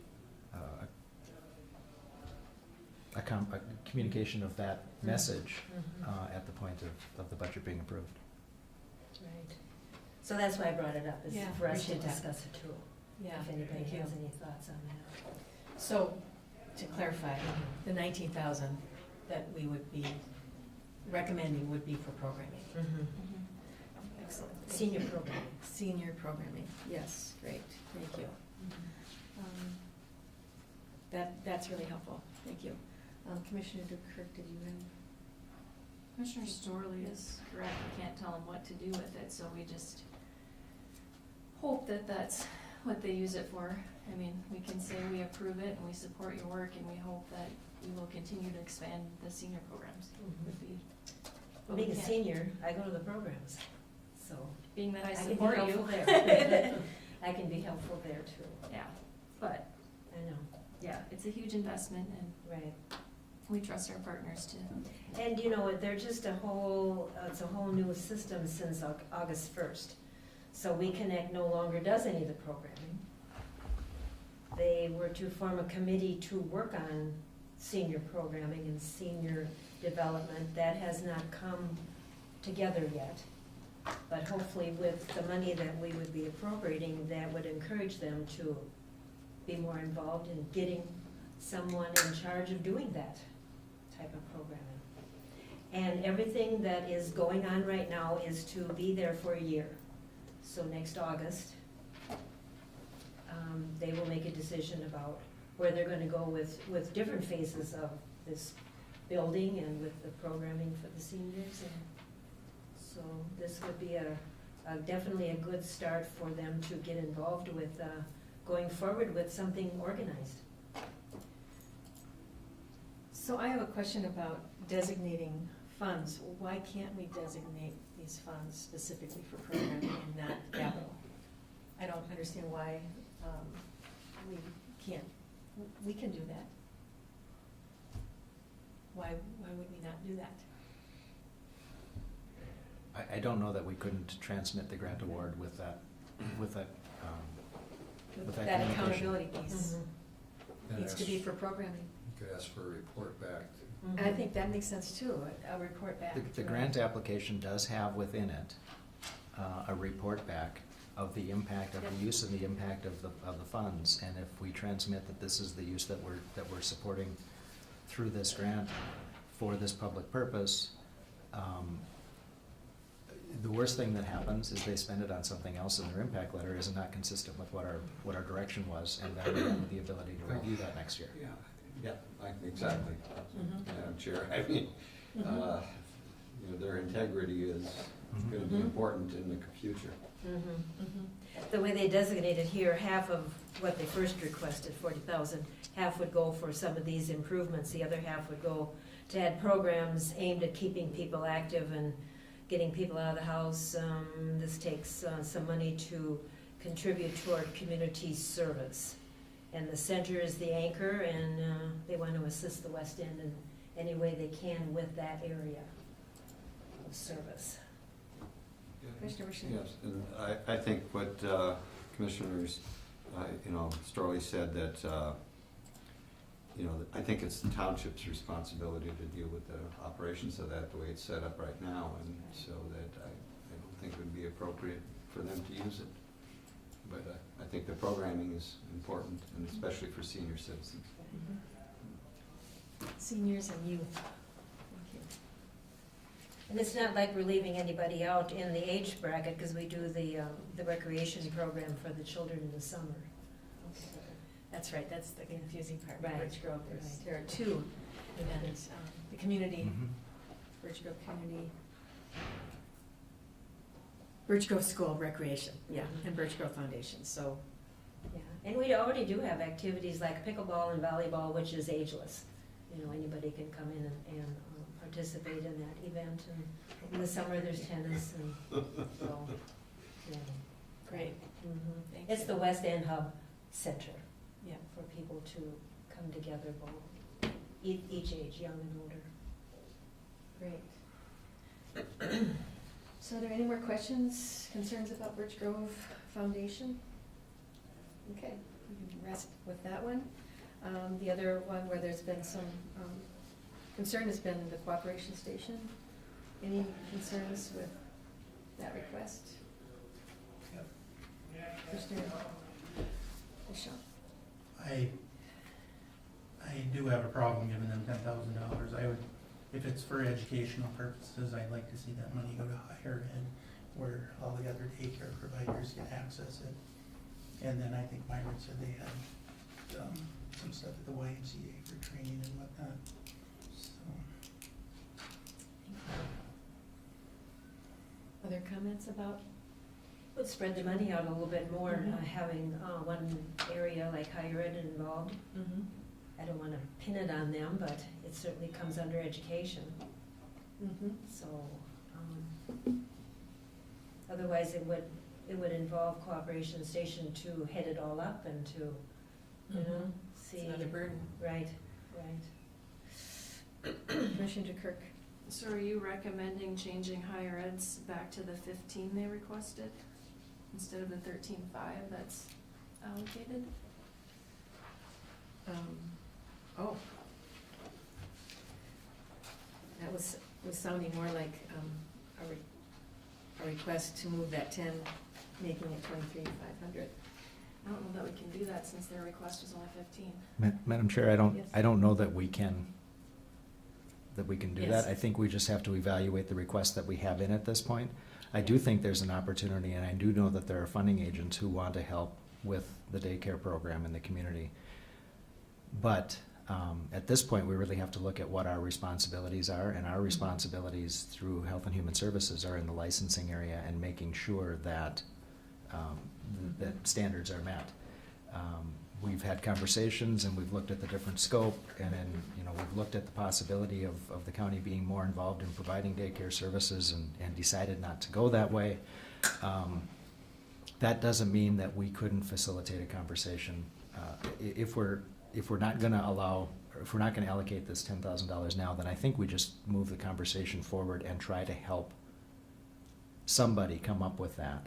We probably wouldn't fund it in 2018. We would probably just help facilitate that in 2018. So in other words, use our staff and our energies and to facilitate it. Some of our staff to just help coordinate the conversation, but I think it would be incumbent on either the YMCA or the school or Cooperation Station to make application through one of the other grant agencies to fund a program for this additional training. We really should boil the request down to, are we gonna fund the request to provide the training that came in from Cooperation Station, which they said they'll share with the rest of the group, or are we not going to? And if we're not going to, then I think we would work with them to connect them with other sources of revenue for that. And I do believe that there are other sources of revenue for that through some of the other foundations. We then, at some point in time, may be asked to serve as a fiscal agent for some of that, and we have that capacity within the auditor's office if that comes up. Or through some other agency. Maybe if it's more appropriate to come through the Y, it could come through the Y. They have administrative capacity as well. But really, the request is related to, do we want to fund $10,000 towards training at Cooperation Station, which they say they will share with the rest of the providers, or do we want to recommend that we not fund that? Okay, thank you. Commissioner Schein. Thank you, Madam Chair. Yeah, I guess, I've been involved in childcare with the Y, my association with the Y, and here and in Duluth, and we discontinued childcare in Duluth because we just couldn't make it sustainable financially, but that was a fairly unique program. I think it's appropriate to comment, at least from my point of view now, that there's a lot of misunderstandings about childcare in the community. And to some extent, there's finger pointing, and I would like to say that this is a community concern, and we want to make sure that we have all the providers that want to provide home daycare for profit, that they're part of this. I'm not saying we should be usurping or preventing them from doing that. So I think, to follow up what Mr. Cadwell said, is that I'd be willing, and I'd maybe try to get some other people willing to sort of reactivate this. There was a child care or early childhood coalition, and I think that there was a lot of discussion about, how this whole issue and how does it relate to, the Y. The Y has been involved in it, and we offer training and have offered a lot of training. And so when this has come along, and I read it again last night, I think that before we go down this road of helping any individual thing, we've got to deal with it in the context of the community in a larger scale. And so, I would just like to announce that I'm very interested in getting some community people together, which would include some county people and school people, Y people, and home care providers, and readdress this whole thing. And I think our goal, it just benefits everyone, is to have childcare available for all people, because it just affects everyone, and I know that some people are against that, but I know the benefit of that, and I would stand on that. So, yeah, I guess, I think we need to look at this in a larger context, and I would think that we really can't justify this at this time. Commissioner Dukirk. Motion to approve non-mandated levies without the $10,000 included for cooperation station. Everything else at the recommended amount. Do I hear a second? Support. Thank you. Is there any more discussion? Any opposed? I'll be opposed, just in conscience. You're opposed to approving the budget without the 10,000? I It think sounded to me like you didn't want the Well, 10,000 in there. I don't want to get to the next part, but I'll just say I don't support it. It's because of cooperation station. I think there's something that should be addressed with that, but I'm okay with the way the vote goes. I just don't support it as we're sitting right now. Okay. Okay. We're at 147.3. Mm-hmm. Plus the top ones. Okay. So I would just like to say that I definitely support money invested in childcare and children. But I think as it stands with one group, although I trust them and feel that their intentions are great, I'm a little uneasy about it. So I'm hoping that if we approve this without that will motivate a group representing the whole childcare situation would Well, come it forward. sounds like what Jeff said is we have the capacity and ability to do that. I don't wanna cut Cooperation Station off, but knowing that we have resources and that we have people interested in carrying forward with this, it's not taken lightly. It's not a flippant motion. It's not easy. Commissioner Bershine. Just one more comment. Yeah, I guess where I'm coming from is that I would like to see, maybe it can be addressed later, I'm thinking out loud, but I would like to say that maybe we, in the future, possibly leave it open to commit to some kind of funding on a community-wide basis of training to tackle the child care issue. But I can let that go, for now. But just with the understanding, so I'll withdraw my Opposition? opposition. Okay. With that understanding. Understanding, right. Thank you. I feel strongly that way as well, that we want to invest. We just, this is not the time or place probably, Right. but might motivate the time or place to come to fruition. Thank you. All those in favor, say aye. Aye.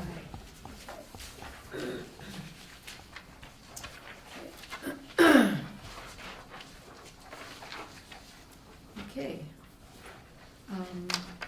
2018 budget and levy. Whew, going for the big stuff. Yep.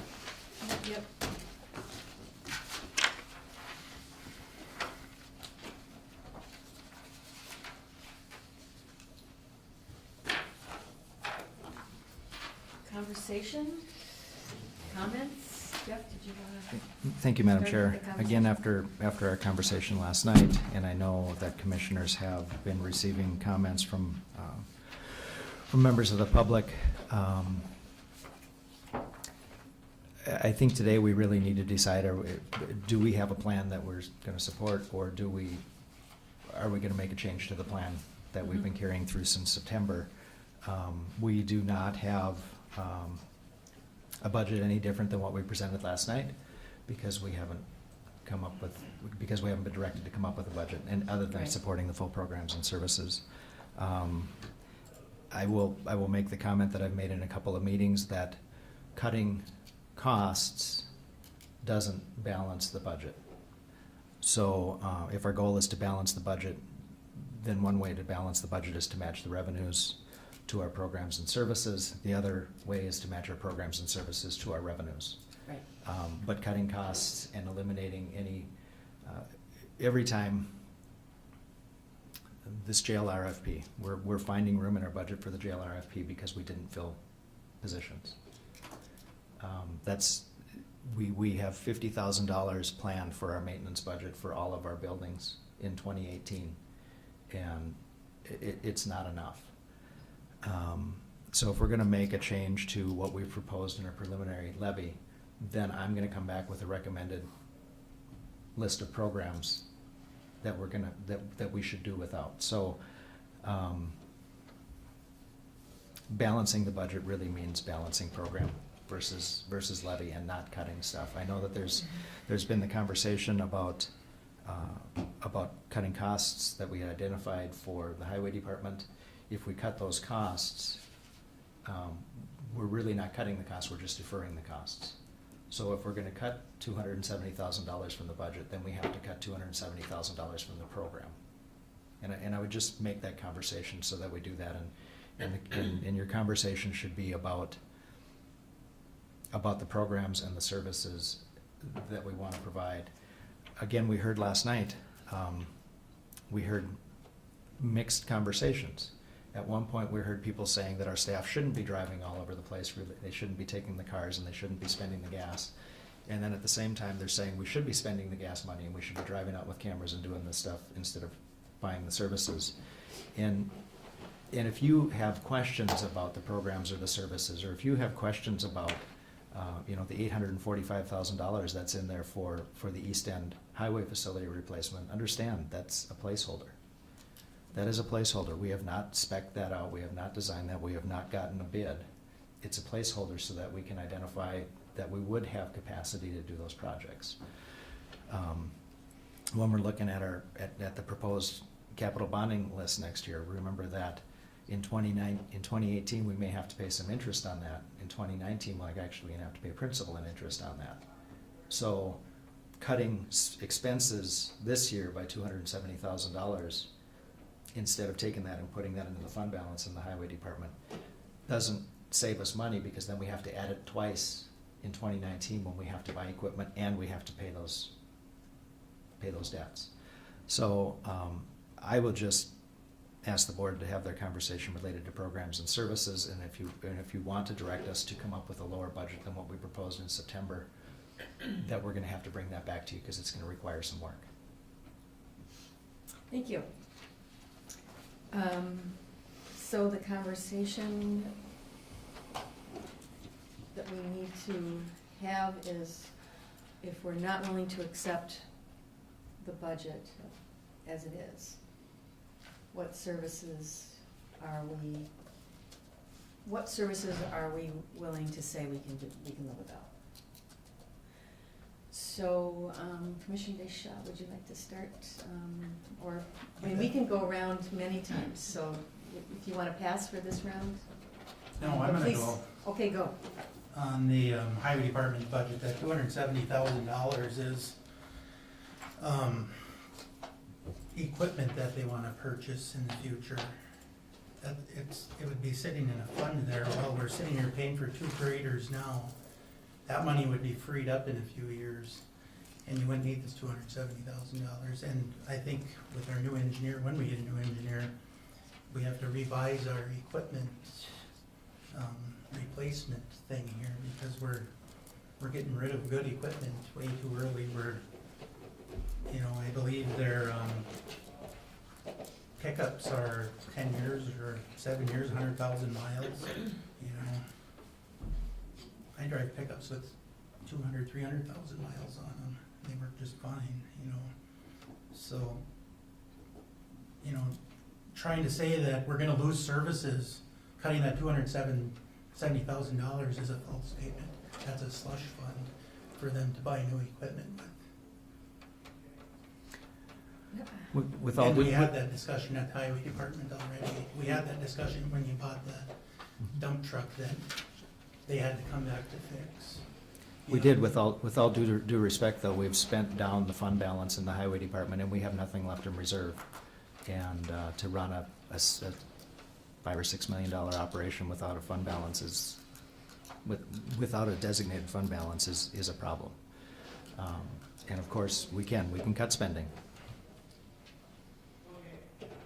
But if we don't balance the core things, programs and services related to the levy that we're going to support, then cutting spending just continues. $270,000 on $7.8 million represents 3.5%. So we save 3.5%, but really we're just deferring it to the year that we actually have to buy it. Right. In much the same way that we did by splitting the payments on the graders. Yeah, but down the road here, the grader payments are freed up, so, you know. So I think the recommendation is to plan for that and to make placeholders, knowing that graders are gonna break down, knowing that trucks are gonna break down, and knowing that trucks break down more after 100,000 miles. And that analysis will be done.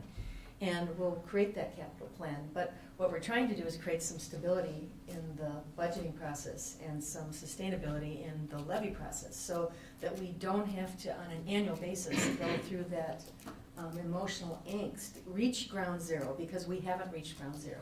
We have not balanced the budget.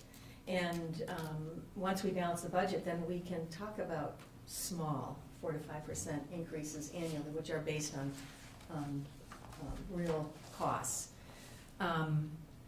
Madam Chair, we do have a somewhat revised inventory of our highway facilities, and probably have that available to discuss with the advisory committee. But we've got a list of inventory that cost us $6-something million to buy, and when we look at replacement schedules, well, again, this is the stuff we can negotiate. We're looking at replacing that will cost us $7.2 million, because again, the cost of that heavy equipment is going up faster than the regular CPI. The cost of trucks and stuff is staying relatively static.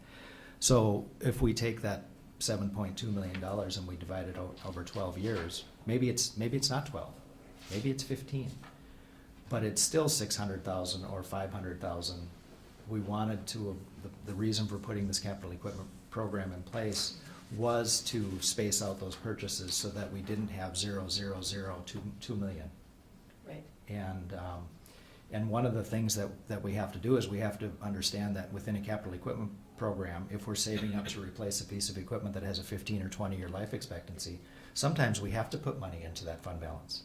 Sometimes the right thing to do is not buy equipment and set money aside into a fund balance, so that the year that we actually need $800,000, we only go to the levy for $550 or $600.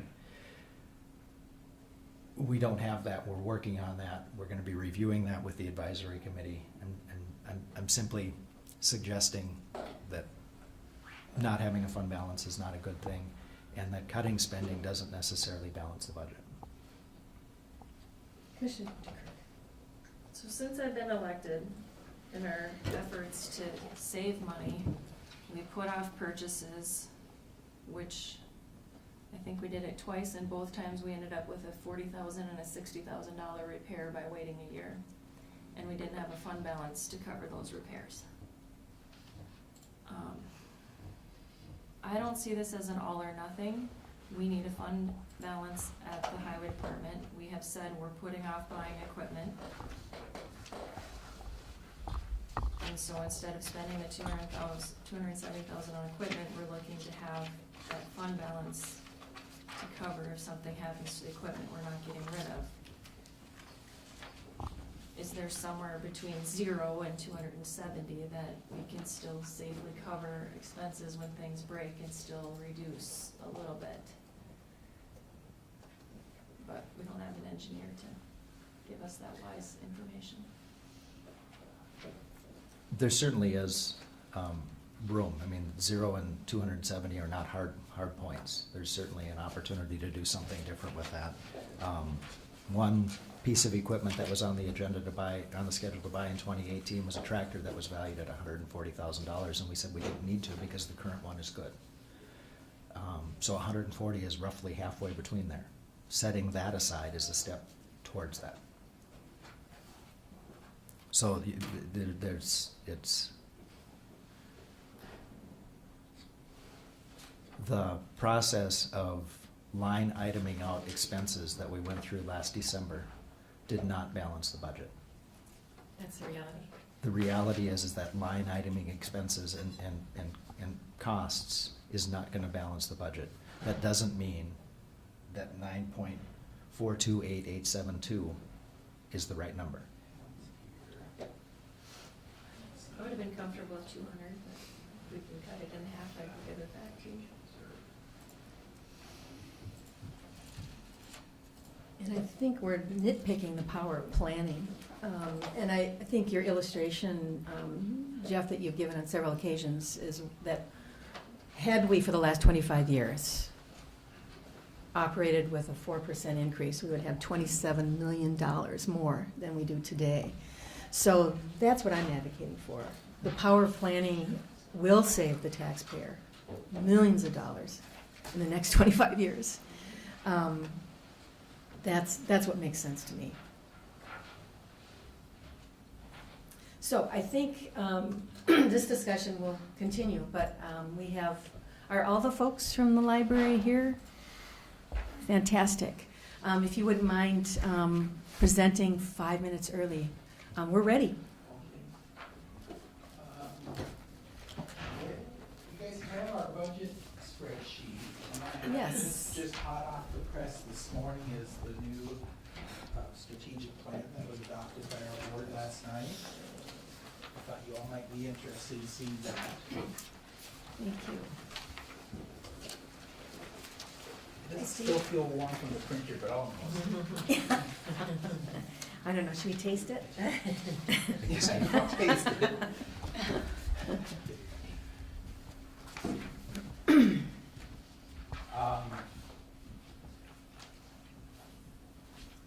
So our request is for. So Steve, would you mind just coming up to the microphone so that we can all hear, and Hillary and anyone else who'd like to join? Jay is here from the board, Amanda, Helen, all here from the library. Hillary's the board president. And Hillary's the board president. We're happy that you're here today. Thank you. So, Okay, you can go ahead. requesting. Yeah. So I think, Steve, if you can specifically speak to the changes and so the needs to have to come here because you're over the 5% and speak to that system. That would Okay, be so as you're aware, we had originally done a budget with a 3.7% increase, and that was, we went through and tried to be as careful as we could in terms of looking at our budget and keep it as low as we could. And then after we had submitted our budget to the city and it got approved and whatever, we got a late notification that. Can you just move the We microphone? got a late notification that there were some increases to our payroll that mainly involved health insurance expenses, to the degree of 29.9%.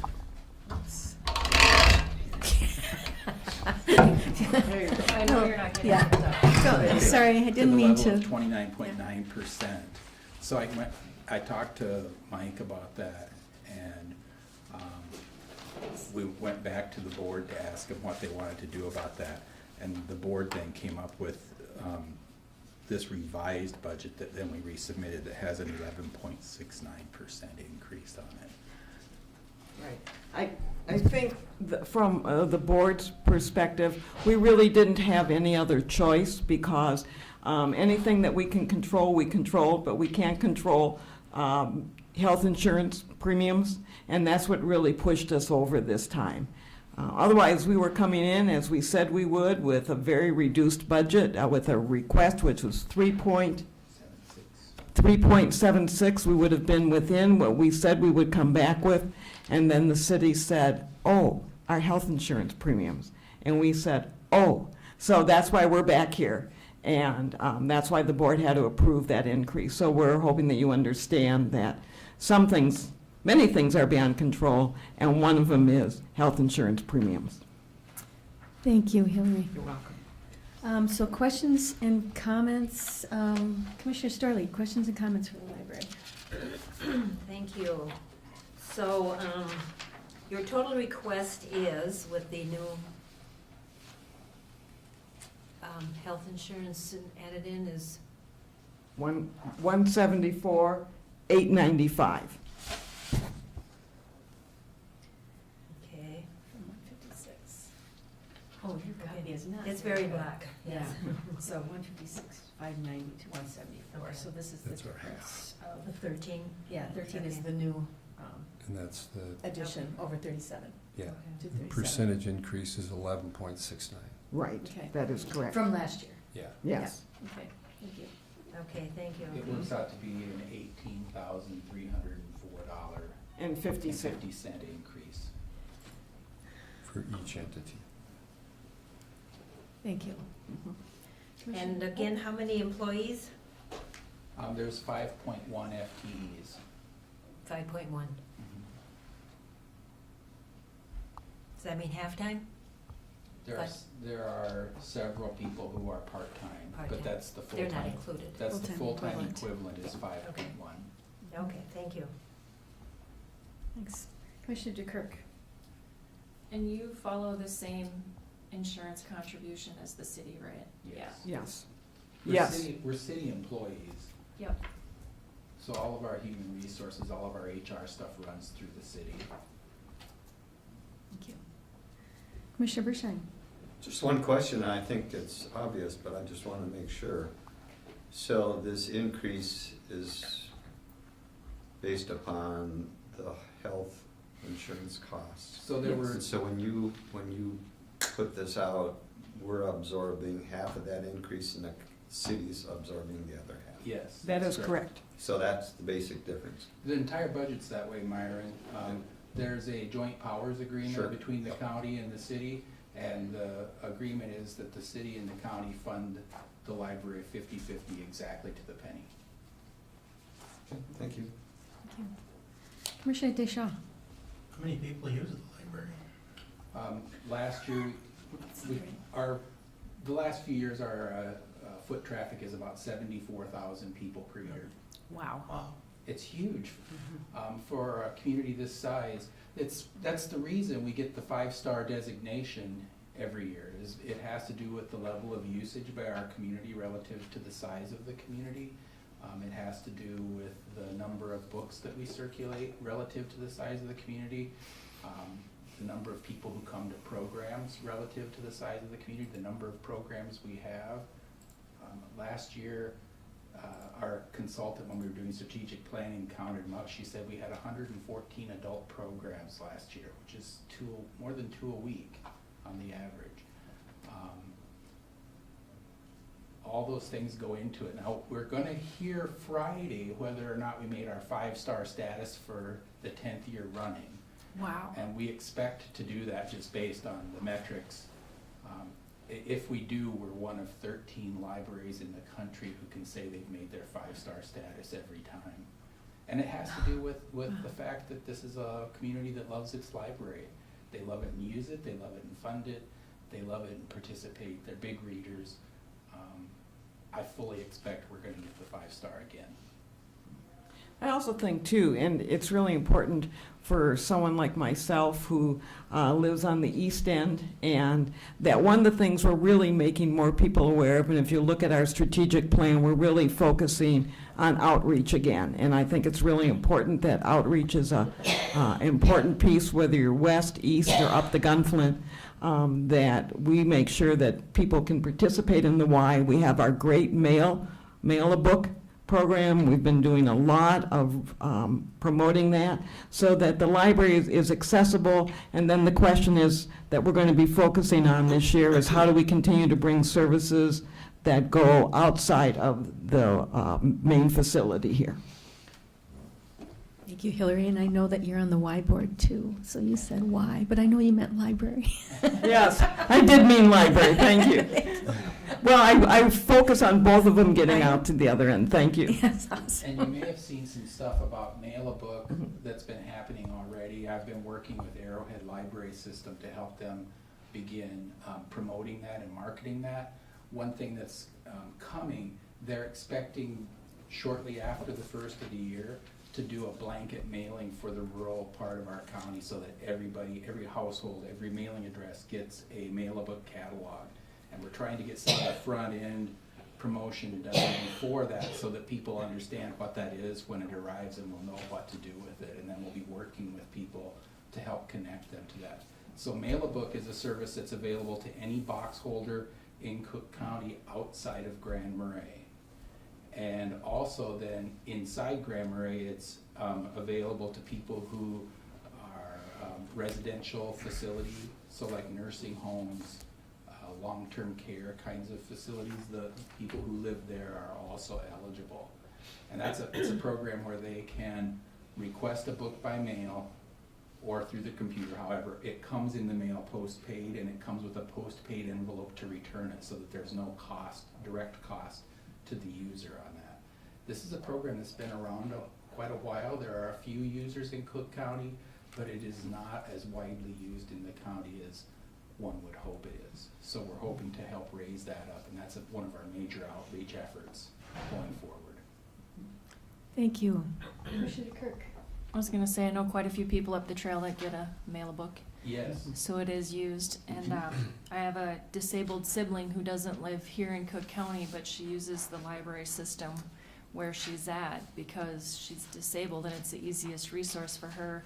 But she was never, you know, she uses the bus system like our Arrowhead up here, and by the time her name was called on the list to use the computers at that library system, which are less than the computers you have here, the bus was there to pick her up. So I ended up having to give her a laptop so she could take it to the library and get hooked up at the library. So you just don't think of all the resources that libraries provide for a community. And I know even though she's not here, it's the same type of system, and it's valuable because it's how I communicate with her.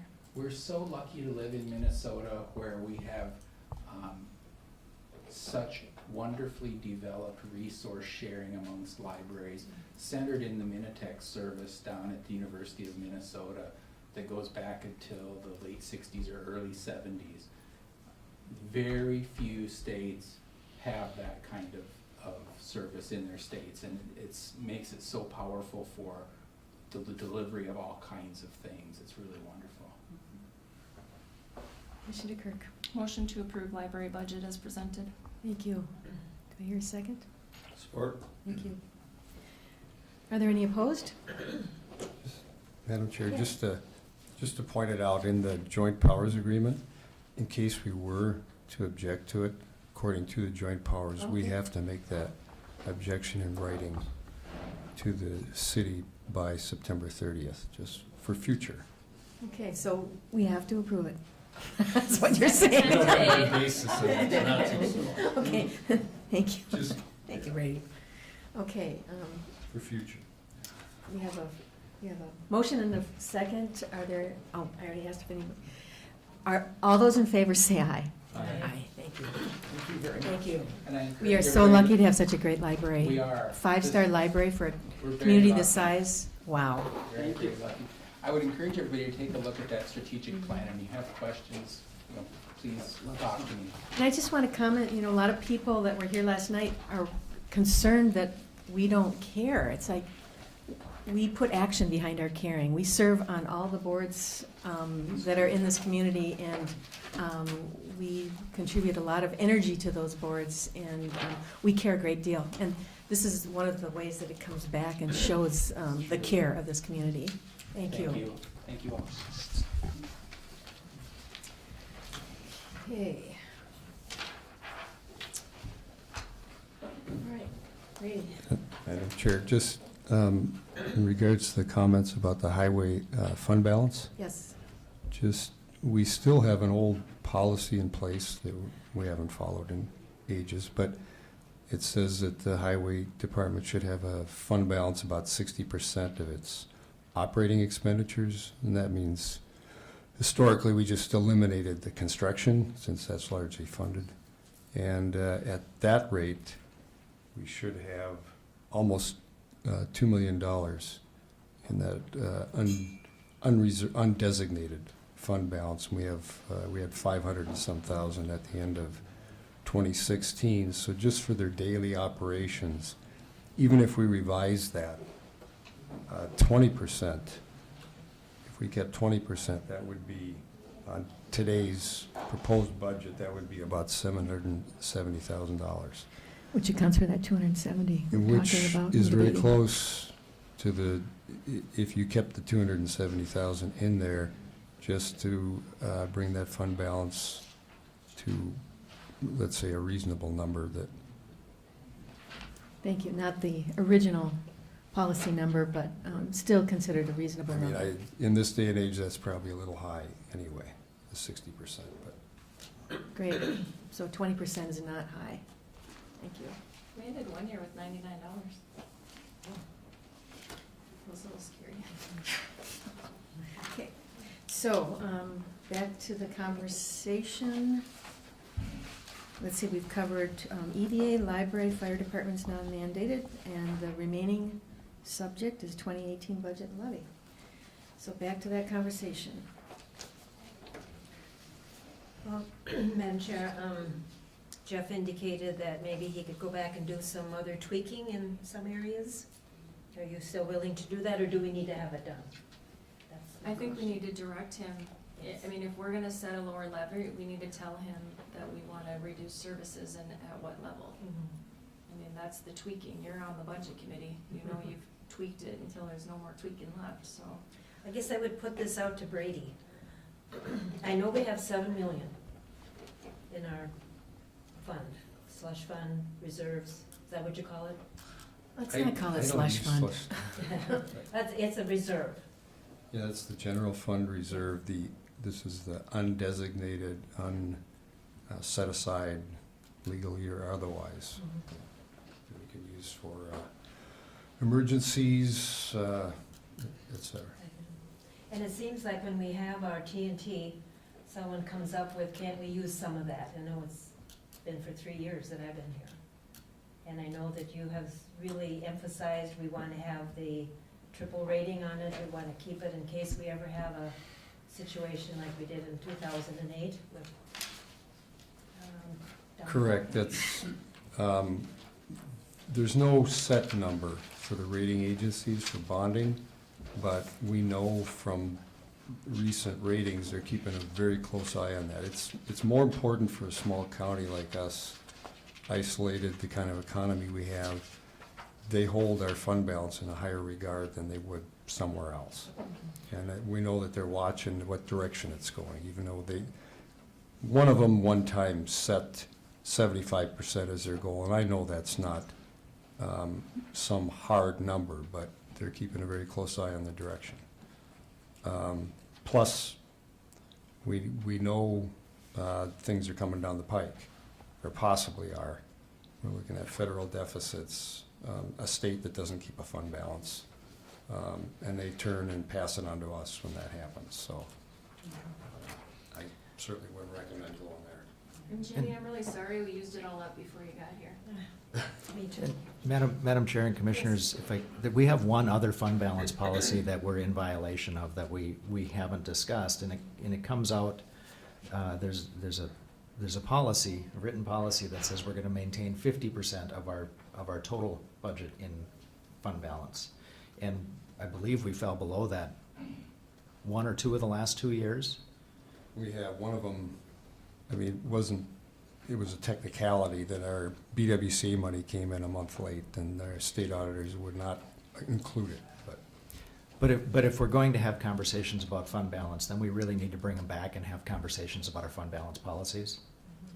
And we should address those from the policy level rather than just looking at numbers that we can borrow from.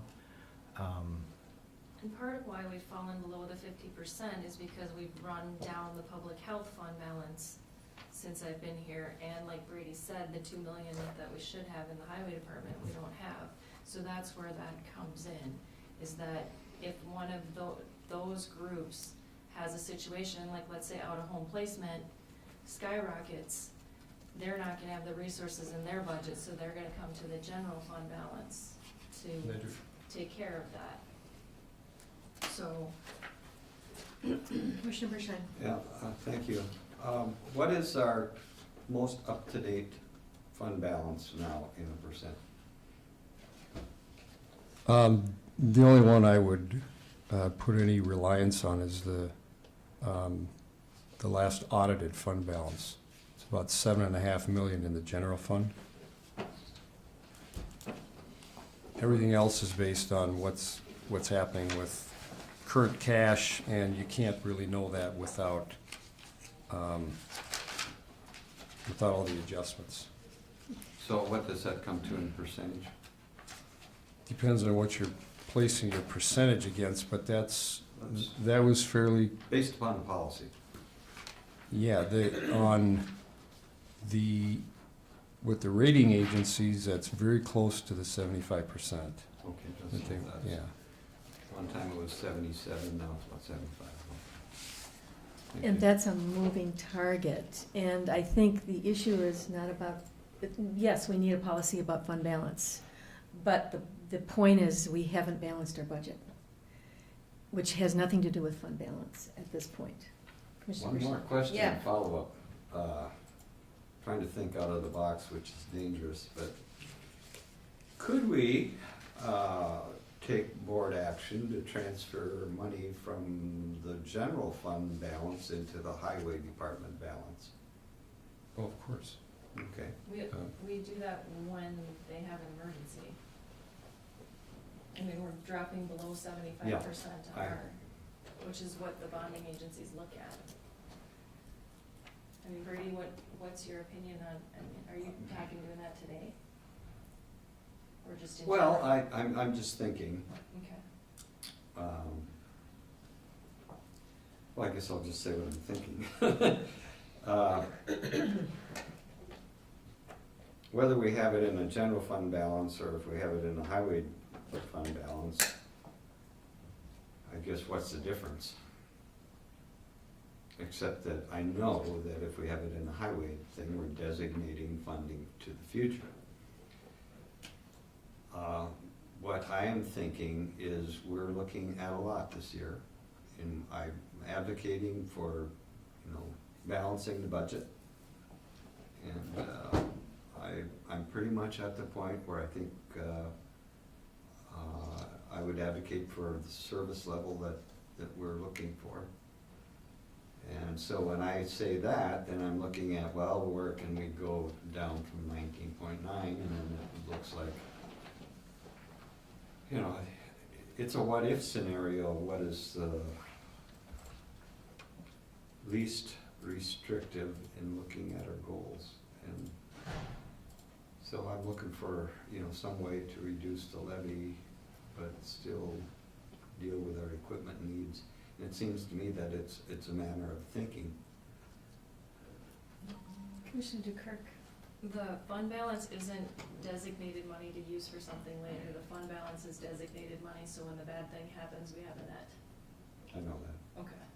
Because putting it into the highway department, the intent isn't to use it for purchases later. The intent is if one of Well, those. we would be reducing our fund balance for the general fund and allocating it to the highway department reserve, and so yes, we would be making that decision rather than, and quite frankly, that's what it would do. It would reduce the overall fund balance, but it would increase that reserve for the highway, but it also would give us the opportunity to hold down this levy a little bit. And I know that other counties don't have separate fund balances, they just have one fund balance. And like we said, when we look at all three of them together, we're not meeting our policy number of 50%. So we could move it, but we're still not meeting our need. And regardless, we just need to not threaten that bond rating. That will save the taxpayer. Having a lower interest rate, which is why a good bond rating is important to fiscal responsibility, because it reduces the taxpayer impact And if by the health having a lower department interest rate. doesn't have enough, they come to the general fund. Yeah, so it doesn't matter. We're talking semantics, whether it's here or there, it's overall fund balance. To me, it doesn't make any difference whether we held it in the general fund or the Right. highway fund. But I know the rating agencies, they ignored the highway fund balance. Now, in a conference call, I could point out that we transferred some over there, so it's no difference. I don't know what their reaction would be. I would, since we may be bonding soon for the CIP bond and possibly for the golf course project, I'd rather not take that risk with them if I don't have to. And then the other issue is we're not balancing the budget, if we are still talking about taking from fund balance. So I think the question is, are we willing to pay for the services? Is this community willing to pay for the services that it provides? Or do we need to cut services? We're still avoiding that part of the conversation. If we're in favor of balancing the budget, Commissioner DeKirk. So we keep throwing out services, which we know means staffing. And do we support that? So I think some of the question from the community is, do we need to have all these services? And the reason why we have these services is not willy-nilly. The services we provide are based on demand. So if we did not have the calls into law enforcement, if we didn't have the people in our jail system, if we didn't have to transport them to other areas, when I started, it was a delay in response from our public health department because we didn't have the correct staffing to meet the needs and demands of the community. So for me, to just sit here and say, I support the services we have because I'm a soft-hearted liberal Democrat is not what it is. My part of my brain that I can't turn off is that it's numbers.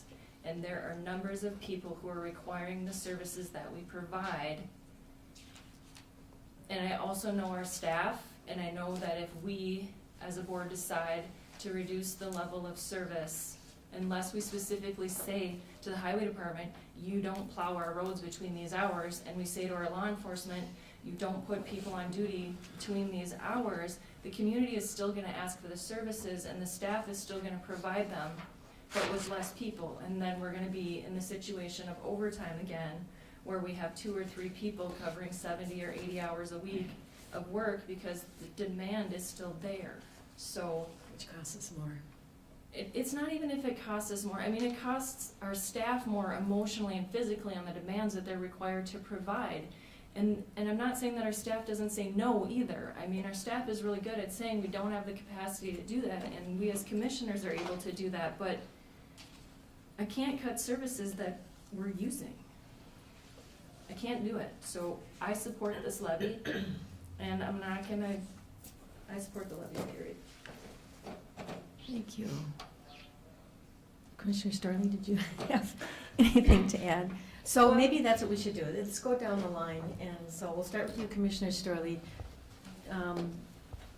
Do you support the levy as it exists, or are you looking for some services to be cut? Well, as part of the budget committee, I think we did look at everything. Thank you. And we just feel that it would be too much of an impingement to look at one department because things are working quite smoothly.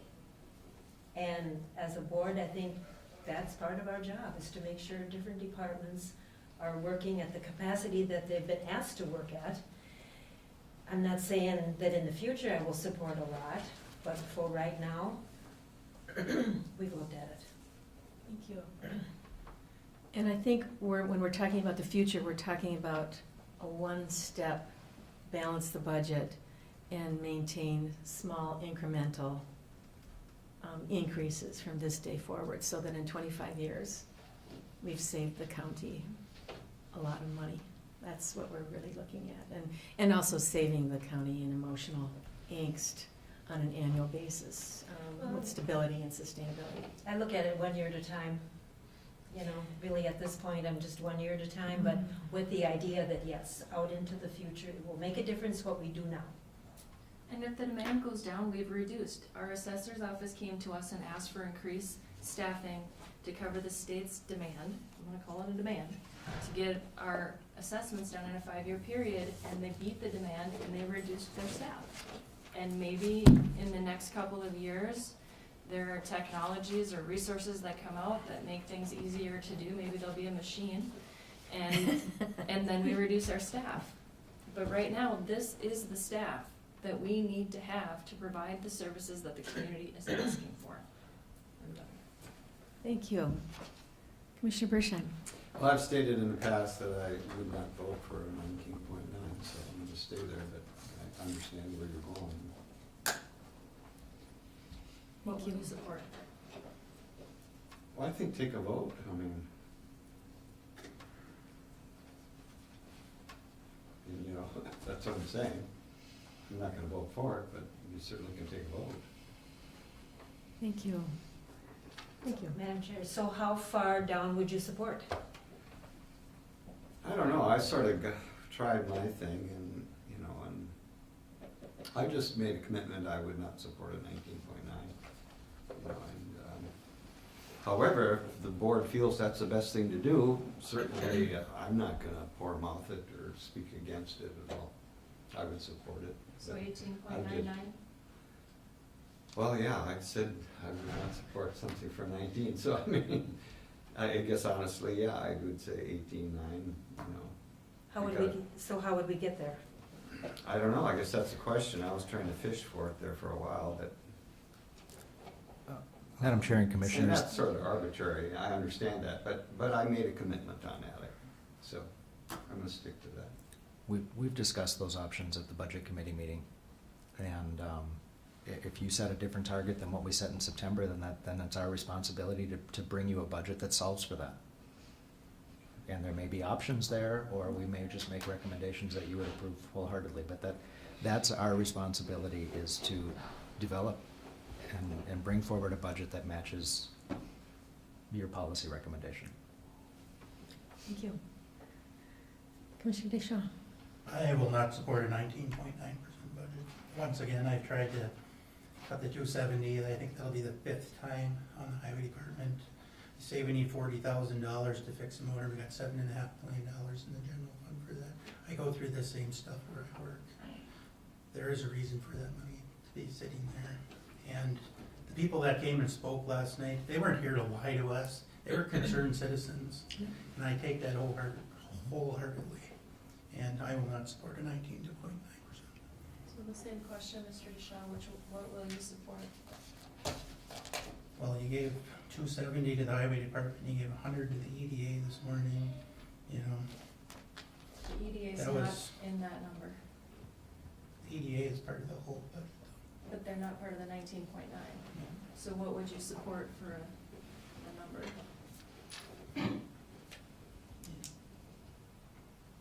You know what, when I wanted this, earlier in the budget session, when I wanted to spread this out over a few years, and I lost that vote, so. Would you support 18.99? No. It's really hard to set a number when Okay. I don't know what it is. So, I think, we have spoken. We, Madam Chair, Yes. if there's no clear consensus, then I would Yes. just recommend that the Budget Committee meet is scheduled at 1 o'clock this afternoon. Great. And we take this into consideration, and we consider a recommendation and bring it forward to December 12th meeting. thank you. But how can they make a recommendation if they don't even know what it is we want? Then I think it's important for you all to have that conversation today so that we can do that. All right, so I know we can reduce how much we set aside for the highway department. And I respect that Myron stands behind his word, so I will make a motion at 18.99.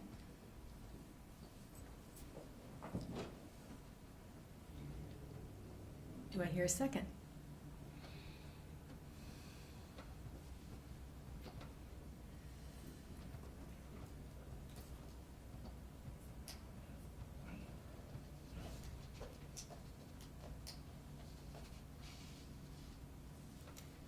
Okay, for the, no second?